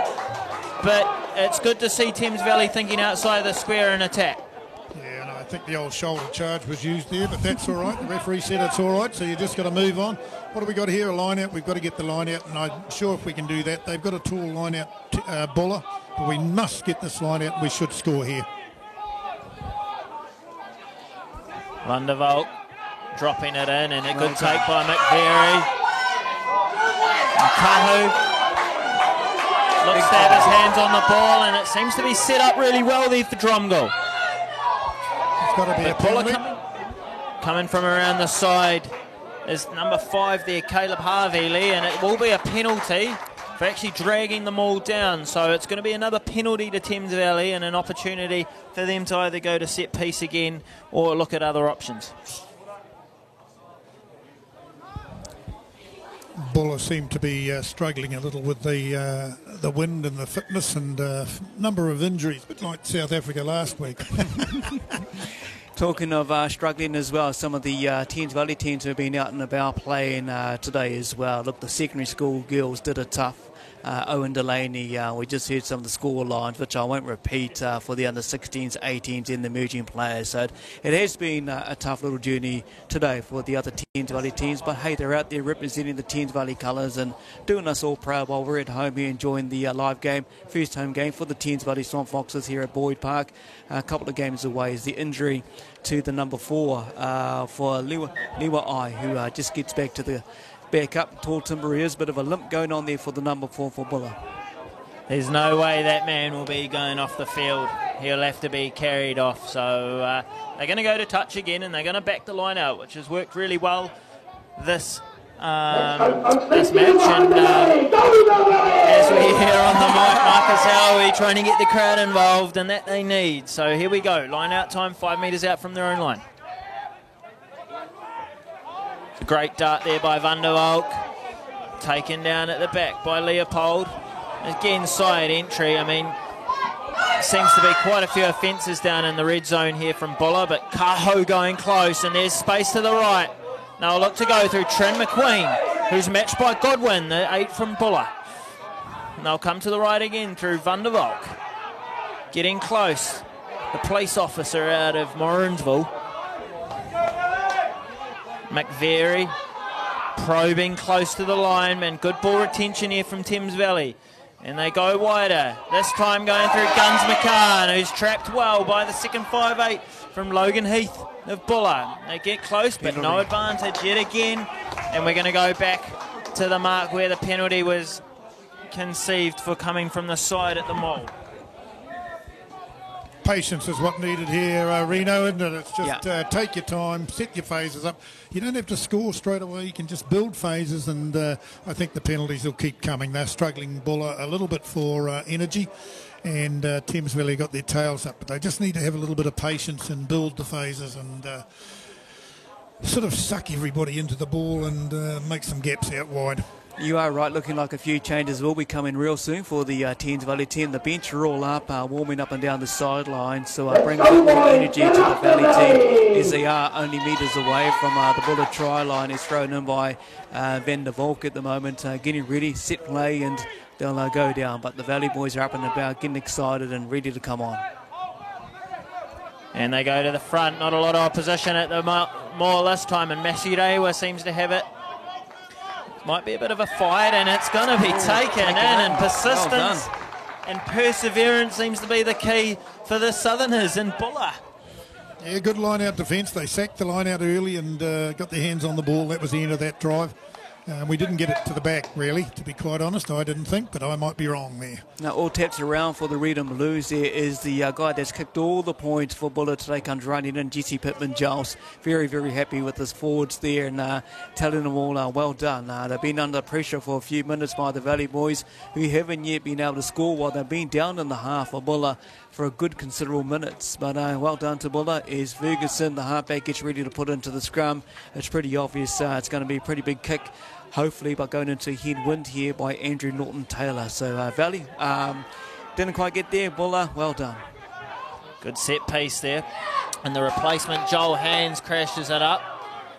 And they'll lay a platform and some protection here for Norton-Taylor, who'll be looking to get them out of their 22. Seems to have done a pretty good job there under pressure. You have to give Andrew Norton-Taylor the first 5'8" for Buller. Yeah, good clearance, good build-up. They just took their time, set it midfield, played for touch and scored it. Thames Valley put the screws on here. They've got to get another good line out and look for either attack through the backs or another rolling ball in towards the try line. But keep the pressure on.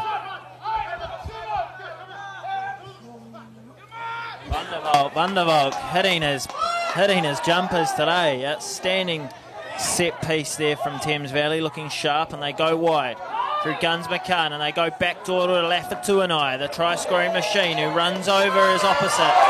He's still going, those twinkle toes, through Lafatuanai, and they come back through Bonner, who finds McCann, who's had a great second half, but he's matched by big Caleb Harvili and Anthony Ellis. Bit of a bum fight on the ground for the ball, and Sonson, who normally has a bit more room. Oh, it's a nice probe.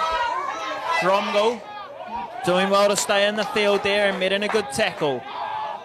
Patience is the key, as Ross Cooper would say. And number 3, Tuala Tuasosi from Buller, making a good tackle there. Good impact. And Van der Valk, he'll probe himself. And Van der Valk, leg drive. He's pumping those legs. And he seems to still be fighting, but he's been stripped, unfortunately. And they're going to come back for yet another penalty. Lads, don't you think we've got to go to the pocket soon?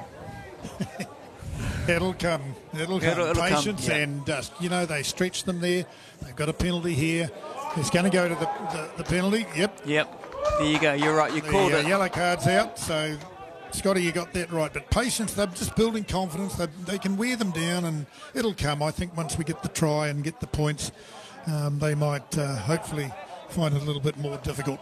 Should see points now that Isai Liwa'ai has been sent to the bin to sit in the naughty boy chair for a couple of minutes. So, yeah, he'll be there for a bit, and maybe the Valley boys will be getting ready soon to roll out the changes, as you see. But patience is going to be key here if they want to get that ball over the try line. So, just at the moment, getting looked to is the Luke Masariwa, the number 8, as he runs back to the scrum to get ready for the Valley boys. Ben Bonner just talking to his back line at this stage, knowing very well the changes will be coming, Scotty. Yeah, look, that's a big numerical advantage now for Thames Valley, especially at scrum time. Losing Leoi is going to really impact their scrum, and we can see Godwin's gone into lock now. So Thames Valley with a good platform here, and it's going to be interesting to see what options they take.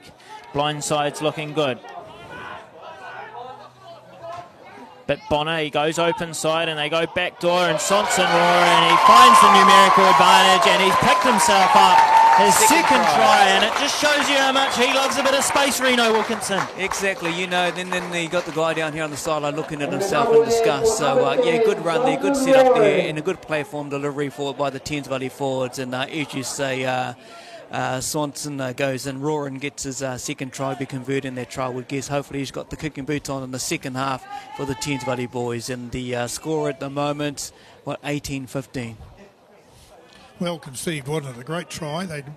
You've got to give Thames Valley a little bit of credit there. They learnt to have a bit of patience, as I'm harping on, but they built the phases, good structure, and an easy try in the end. The gaps opened up, but a very, very clever back move.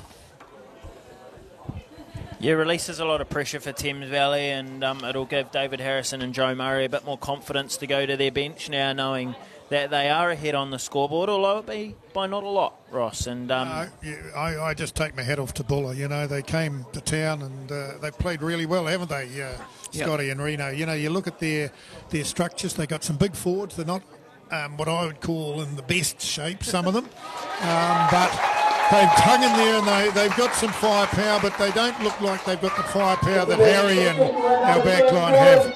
5 points difference here at Boyd Park, as you'll see, 20-15. First time in this game that actual Buller, Thames Valley has been in front as well. So great result there to the roar of the crowd who are on the sideline just enjoying this. And this is the kind of game they've come to see. The first half, forget about that. It's that old cliche, maybe a game of two halves. As the kickoff gets underway, and already players are in front from the kickoff by Jess Pittman-Jost. The odd one or two mistake now coming in for the team from Buller on the halfway. Just those mistakes you don't need as the captain. Anthony Ellis goes up to question what was wrong, but it's a handful of players over the halfway line for the kickoff.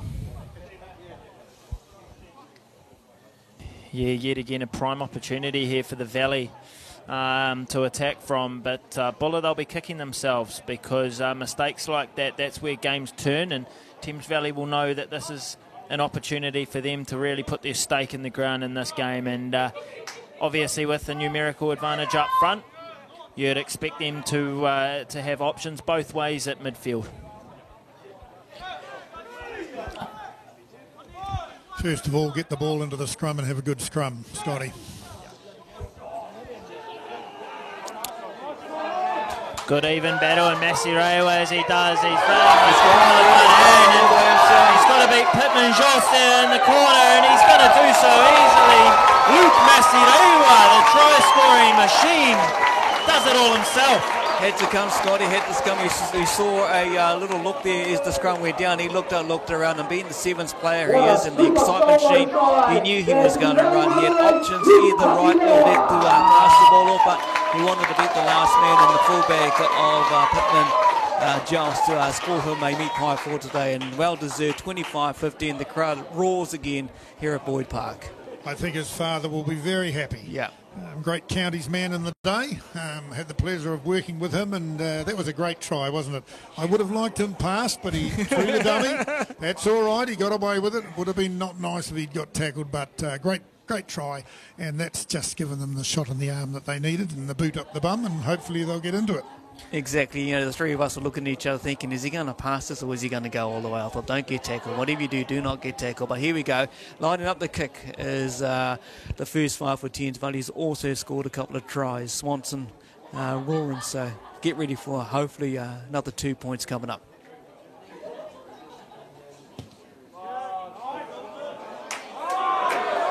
Just gone to the left there, Reno, as we see. I think it's almost gone over the sticks, but just touching on Luke Masireo, where it seems to be that great players always have a lot of time when they have ball in hand, and didn't he make that look easy? So momentum has swung the way of Thames Valley, and Buller just need to go back to what they were doing well before half-time, which is slowing the play down, relying on their forwards to get set, and being patient with ball in hand, and we haven't seen that for the last 20-odd minutes. So big kick receive here from Dromgold, and it's gone over his head, but Halafihi with one hell of a pick up there, and the leg drive of the man continues to work forward, and they're going to crash it up through McVeary, who carries himself and takes that ball forward, and Sonson roaring. He'll look to go downtown with a big hoofing kick, swaying around, and Pittman Joe stuns well, and he's going to look to play a bit of force back now, playing that ball back into their own half, which gives Tali Hemapo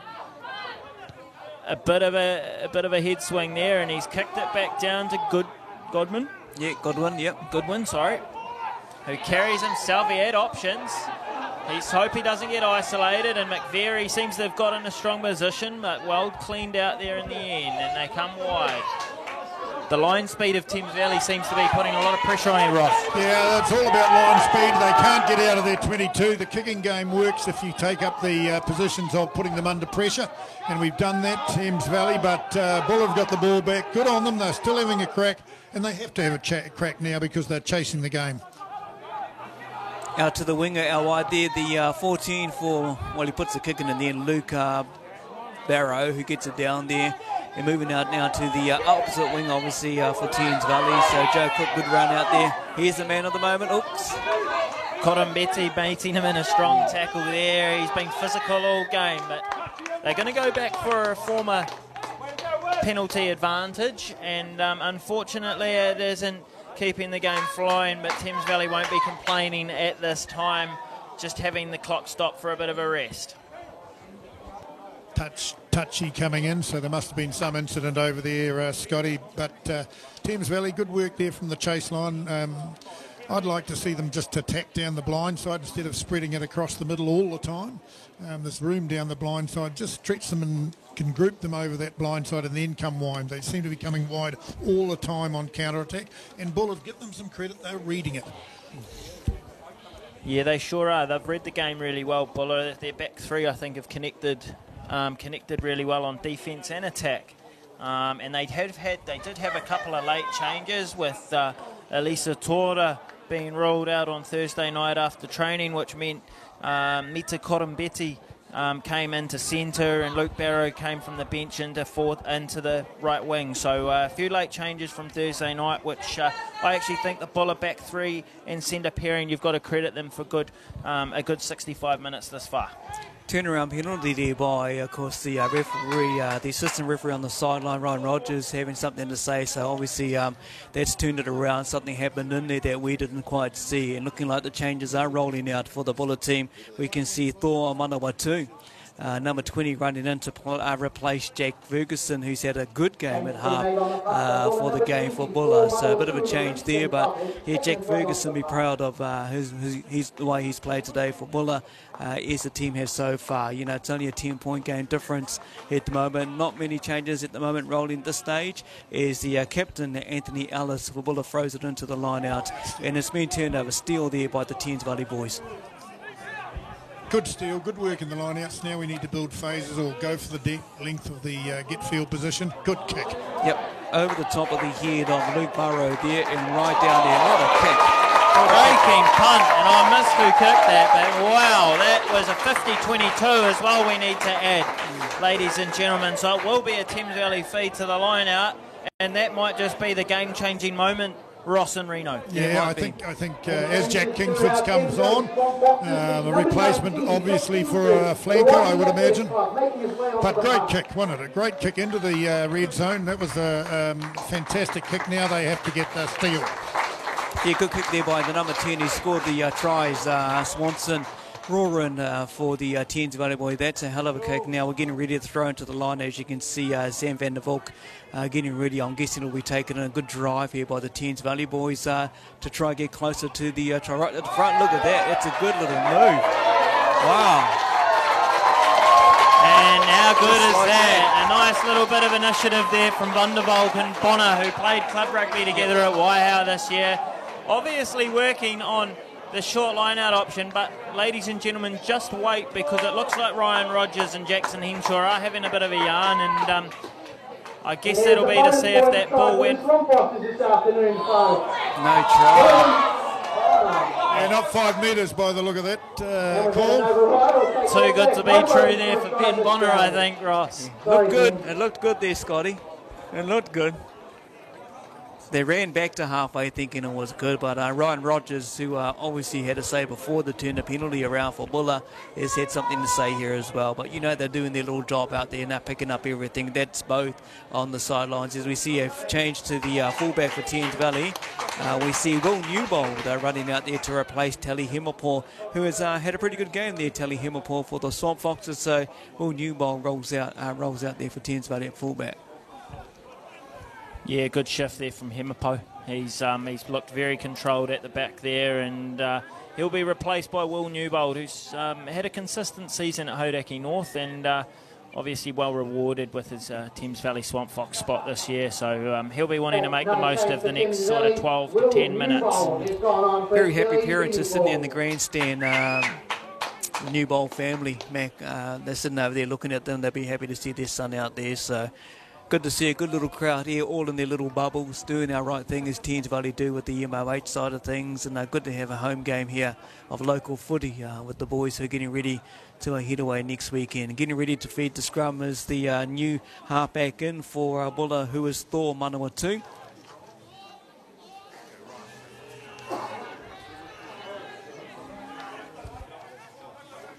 Ooh, caught on the try line there. Was the number 12 for Buller. That's a Logan Heath. But a good little Cock breaking away there, Reno Wilkinson, and Gabita Cock, the South African, charging forward, but yeah, little knock on there at the breakdown. Reno again not letting the game flow, but Buller will welcome back number 4.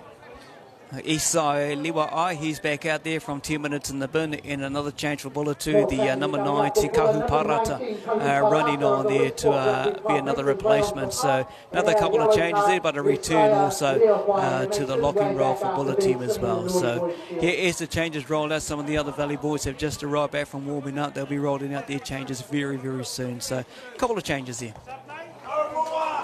Here goes the Thames Valley boys as they speak. We've got Cody Muir running out and Tyler Rock both running out. So a good game there by Sam van der Valk. The hooker has had a strong game there, coming up to have a rest as well. And also the prop for Thames Valley coming up to have a rest. Josh Kaho. So he's come to have a rest. A couple of good games there by two of the Valley front rowers, Josh Kaho and Sam van der Valk.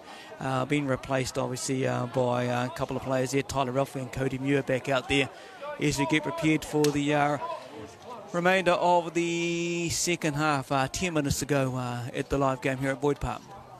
Yeah, both teams, Thames Valley on the road to Greymouth next week, and Buller will be welcome back to Westport, where they'll be taking on Horowhenua Kapiti. So it's non-stop action here, and that's two games in 2 weeks for Thames Valley playing against West Coast teams. So tough, niggly fixtures, these ones. But penalty there to Buller, and it is getting quite technical at set piece these days, so you'd be a betting man to put any money on what that scrum penalty was for. But Buller definitely having the edge back to 8 men in their forward pack. Yeah, I think they're chasing the game, Scotty, so they're going to have a crack, and good on them. Thames Valley need to get the ball, get field position, not panic. It's a shame that try got more, not given, really.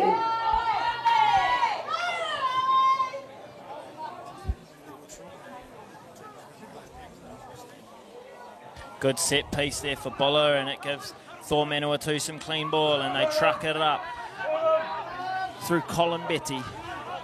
Carries it in, and they're going to continue to come. Oh no, they switch back to the right, but unfortunately a mistake to Buller gives Halafihi some space, and the raging Tongan Thor goes forward. The man who picked up 2 tries in Ruatoria last week against East Coast, and McVeary, as he has done, tucks and runs all game. He's a good player, McVeary, but I'm very impressed with our number 14, 15 that's come on. He's done well. Building for a nice finish here, aren't we? Just got to get field position, maintain the ball. He's miles offside, that fella. Yeah. Boomfa! Big tackle there by the man who was carded not too long ago in Lewakai. That was almost a professional foul, wasn't it? I mean, it was miles offside. That spoils the game to me. But we'll jam it in the corner and we'll see what happens. People are trying to slow the game down. Look, they are playing catch-up now. They've had most of the lead through the first half. Obviously, 10-point difference here, playing catch-up as you go for the sideline here. And nice kick there into the 22 of Buller. Valley ball, and going into the line out as well. And teams are just talking with each other, getting themselves prepared, Scotty, as they build up for the throw in there by the replacement hooker, Cody Muir. Yeah, Muir, who was yellow carded in last week's fixture against East Coast. He'll be wanting to make the most of his 10 minutes he's got here, and it starts with set piece. So we do have a change there. Yeah, Tim Dellison from the Old Boys Club coming on there for Buller, coming in to replace Tuala Tawasosi, who's come to have a rest, had a big day at the office for the past 70-odd minutes. So the old replacement rolling out there. You get the crowd announcer from the commentary here at the field by Marcus Howard. Go the Valley, out the back line to go, Scotty. And it's a good option there. Crash in midfield, sucking in all of the defenders, and they continue to go around the corner through Cook, who gets it to Halafihi, the danger man, out wide. But he's unfortunately been taken into touch, and unfortunately, yet again, we'll go to another bit of set piece where Buller will have an opportunity to exit from their own half. Yes, they looked straight away to get width on that ball. They needed just perhaps to set it and recycle. You know, I keep saying the same thing over and over again, patience and maintaining the ball. If they haven't got it, they can't score, and we can put pressure on. The skipper needs at his target, and he's done so, and a good line out taken by Gubba de Kock. Thor Manawatu demanding his forwards to continue going forward and chew off some metres. They go to Norton Taylor, who trucks it through to Logan Heath, who's carried hard all game. Danger times here for Buller, but it's a good exit for Norton Taylor. It's gone over Halafihi's head, which, oh geez, it looked like he had made a mess of that, but Newbold now has an opportunity, and he's quick to pass it off to Cook. To Lefatuanai, who often doesn't pass, but he has done on this occasion, and Masarewa. The Fijian flyer, and some strong contact there.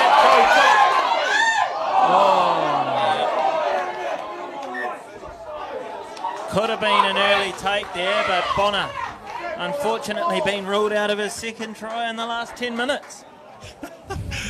Well, it was marginal, we have to say. Scotty, marginal early tackle there, but the ref didn't see it that way. We might have one eye closed or something, but good phases, build it up, and looking promising for a good finish here from Thames Valley. And your good mate from Whangamata coming on there to replace the man who's just about had 2 tries, Ben Bonaco captain. Curtis McNaughton has come to make an entrance for the Valley Boys for the remainder of this game. 75th minute, so not that far to go. Curtis just talking to his back line. You'll know the first line being the pairing of the Whangamata team as well. So ball to the number 24, Buller to feed the scrum. That will be Thor Manawatu.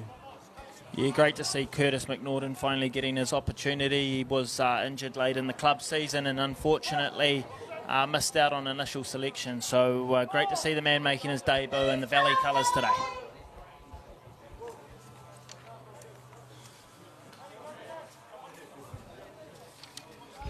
I think Scotty Buller will be very pleased with their effort, especially in the first half. The wind was stronger than I think we realised up here, and you know, Thames Valley have come back into the game, but they won't be happy, and I know the coaches won't be happy because it's been a struggle all game for Thames Valley, and they'll need to put in some hard yards this week.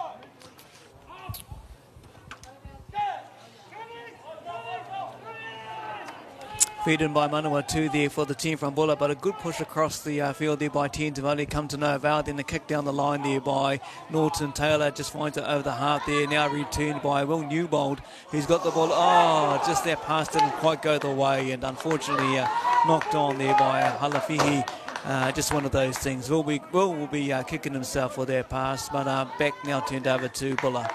Sitting close to the coaching staff here, Reno, and very, very frustrated looking coaching staff, especially after that mistake there by the Thames Valley. So we see Buller empty their bench with Brad Welch coming on for number 11 number 14 Luke Barrow, and then we also have reserve hooker Peter Foote out of Westport replacing the skipper Anthony Ellis in the front row.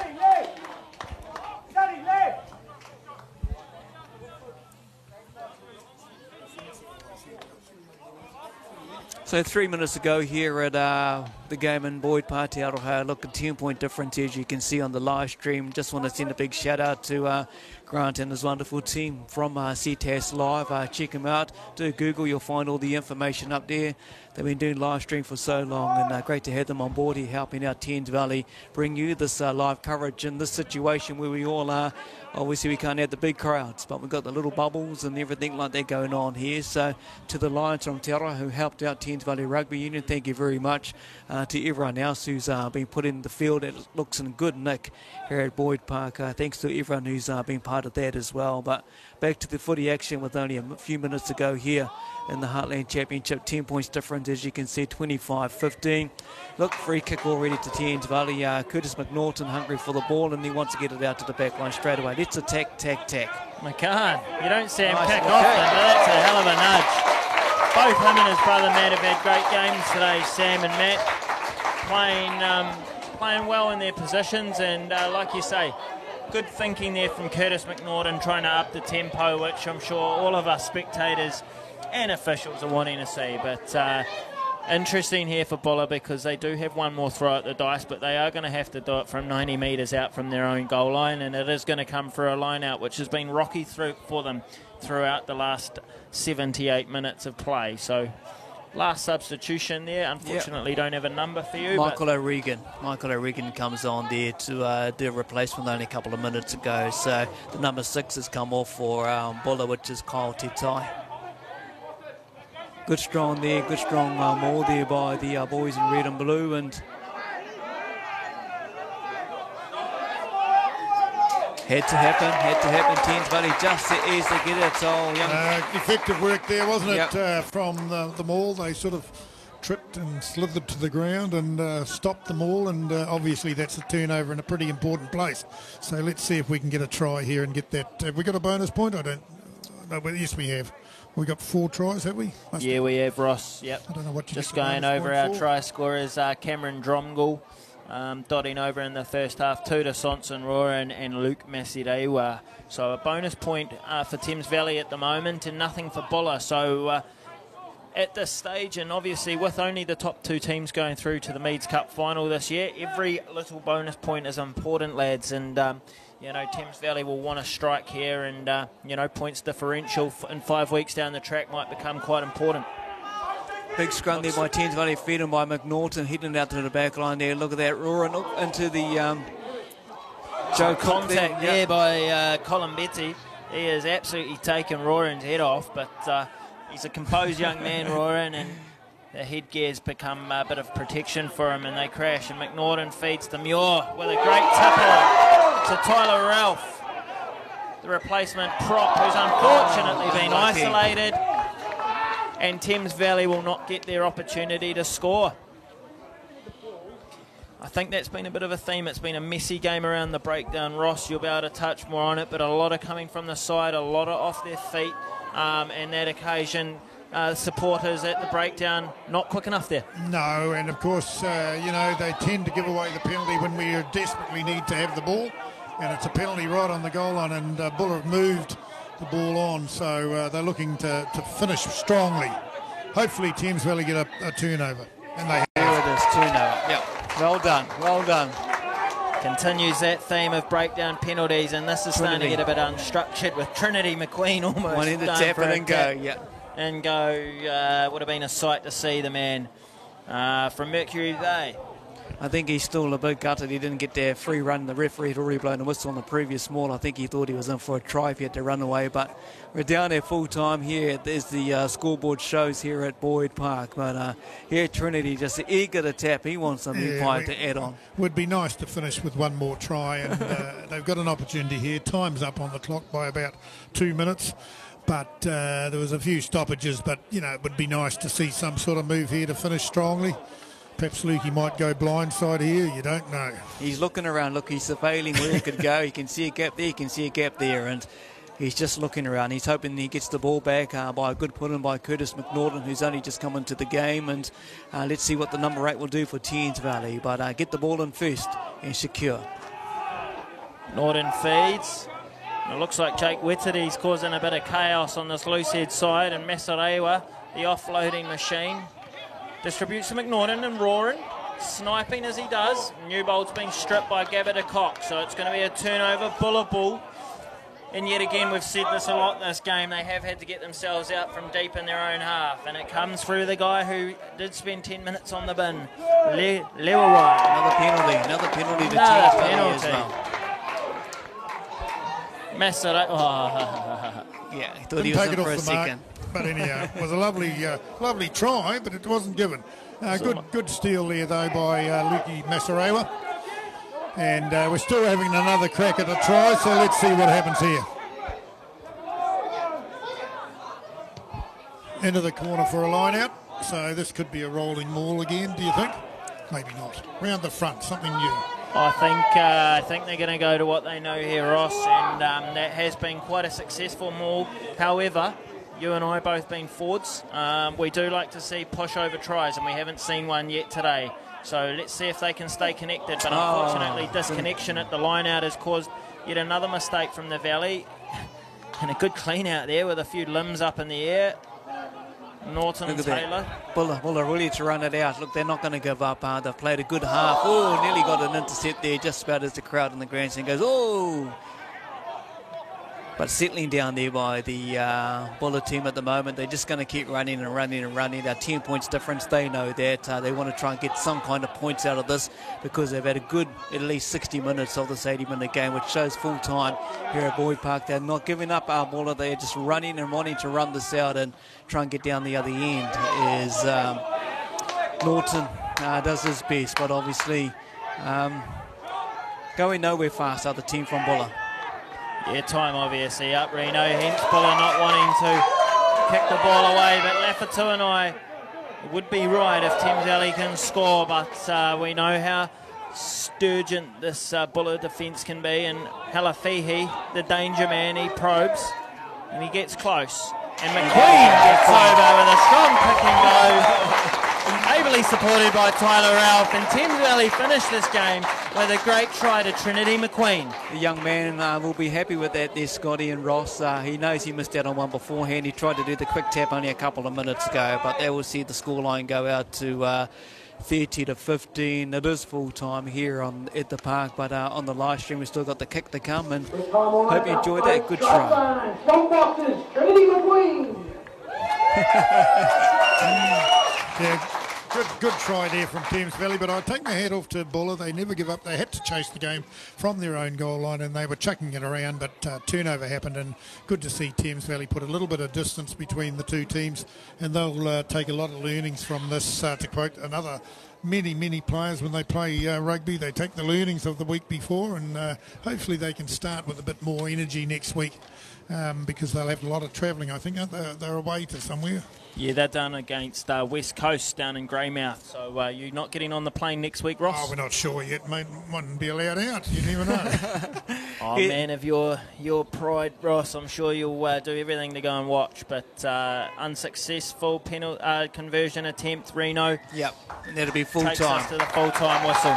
Essential, the referee brings it to the full I've got to go time. and do grassroots, so I'll go and do an interview. So thank you for having me. Thank you. Thanks for the second half commentary, joining Scotty Day and Reno Wilkinson throughout the whole commentary as well. As you can see on the stream and here live at the field, 30-15. That cliche is a game of two halves. Nothing going in the way of Thames Valley during the first half. Pretty well dominated by Buller, but once one man went in the bin, yellow card for 10 minutes, things kind of turned around, a bit of momentum in the second half for the Thames Valley boys. And obviously that rev up by the coaching staff at half-time saw this game roll out to a 15-point difference. That'll keep Thames Valley up the top of the table. Buller still to score any points, unfortunately, but they didn't show they're a team that have no points in this Heartland Championship. They're a team to watch, and you just never know with teams down at the bottom there, Scotty. When they come to play, they got nothing to lose. They've travelled up, a big drive, big travel up to be part of today's fixture. First home game for the Valley boys. To the excitement of a small crowd in their bubbles. It's been a good game, but a frustrating game at the same time.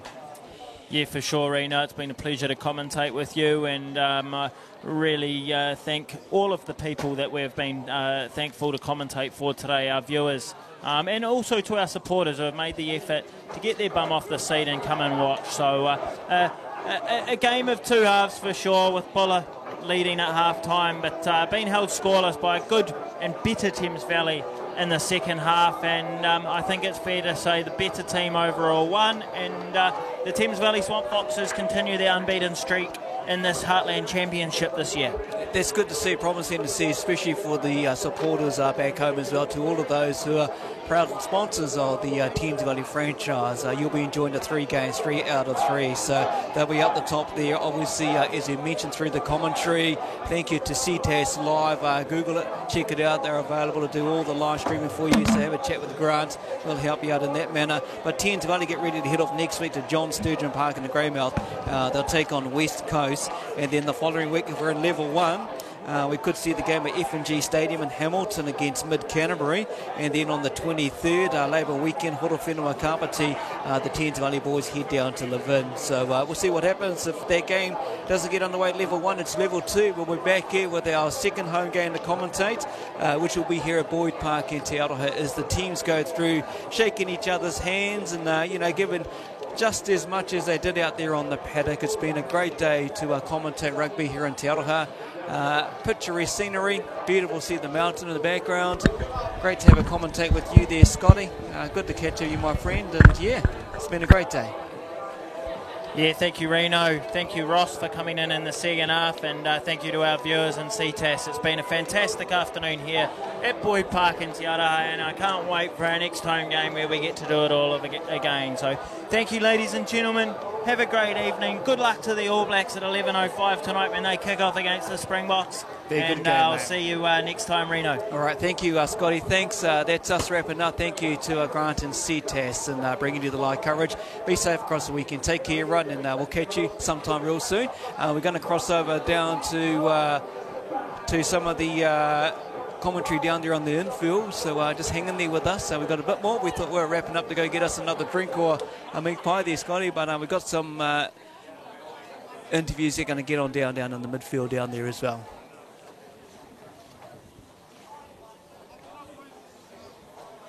But I hope you enjoyed the live broadcast of this Thames Valley fixture, thanks to the Bunnings Warehouse Heartland Championship. It's been great. It hasn't been a perfect day for all the other Thames Valley teams that have been out and about doing their little bit in the red and gold colours, the secondary schools, under 16s, under 18s and the emerging players. But our Heartland boys have brought home a win as Ross Cooper tries to lure one of the co-captains. Ben Bonner just wants to go catch up with his family, so Ross is going to tee up with someone real soon to have a bit of a chat, and we'll cross over live to that. Ross Cooper, of course, well-known stalwart when it comes to Thames Valley rugby, many years in the rugby world, and we're going to cross live down to Ross any minute to have a bit of a chat with one of the players who will be joining him.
All right, just doing a few things down here on the field. Obviously, Ross Cooper, who did join us for that second half, is doing a bit of work also for Mainfreight Grassroots to do a replay. So I think that's just about brought us to the wrap-up of obviously what's been a great live stream for all of those who have viewed wherever you are in the comfort of your land. Hope you enjoyed the live commentary with myself, Reno Wilkinson, and Scotty Day, who works alongside with the Thames Valley Rugby Union. And it's just been a great game to call. It's some of these things we've got to do, you know, in these trying times, in these current situations. So to all those viewers who are still hanging there with us, who enjoyed the live stream, hopefully in 2 weeks' time we can do this, but that all comes down to the announcement whether it'll be a level 2 or 1. If 1, the game will be at FNG Stadium in a couple of weeks, but if it's at 2, we'll be back here at Boyd Park in, you know, the home this season for Thames Valley over here in Te Aroha. Traditionally over the years well known to be over in Paidal, but this year they were in Te Aroha, and they've travelled around with a few Valley games in the previous over in Thames and everywhere as well. But, you know, just great to have this live commentary with myself and Scotty Day. But I think we're just kind of wrapping up things here, just waiting for the all clear before that's it, done for another day of rugby action on the local front for the Bunnings Heartland Championship.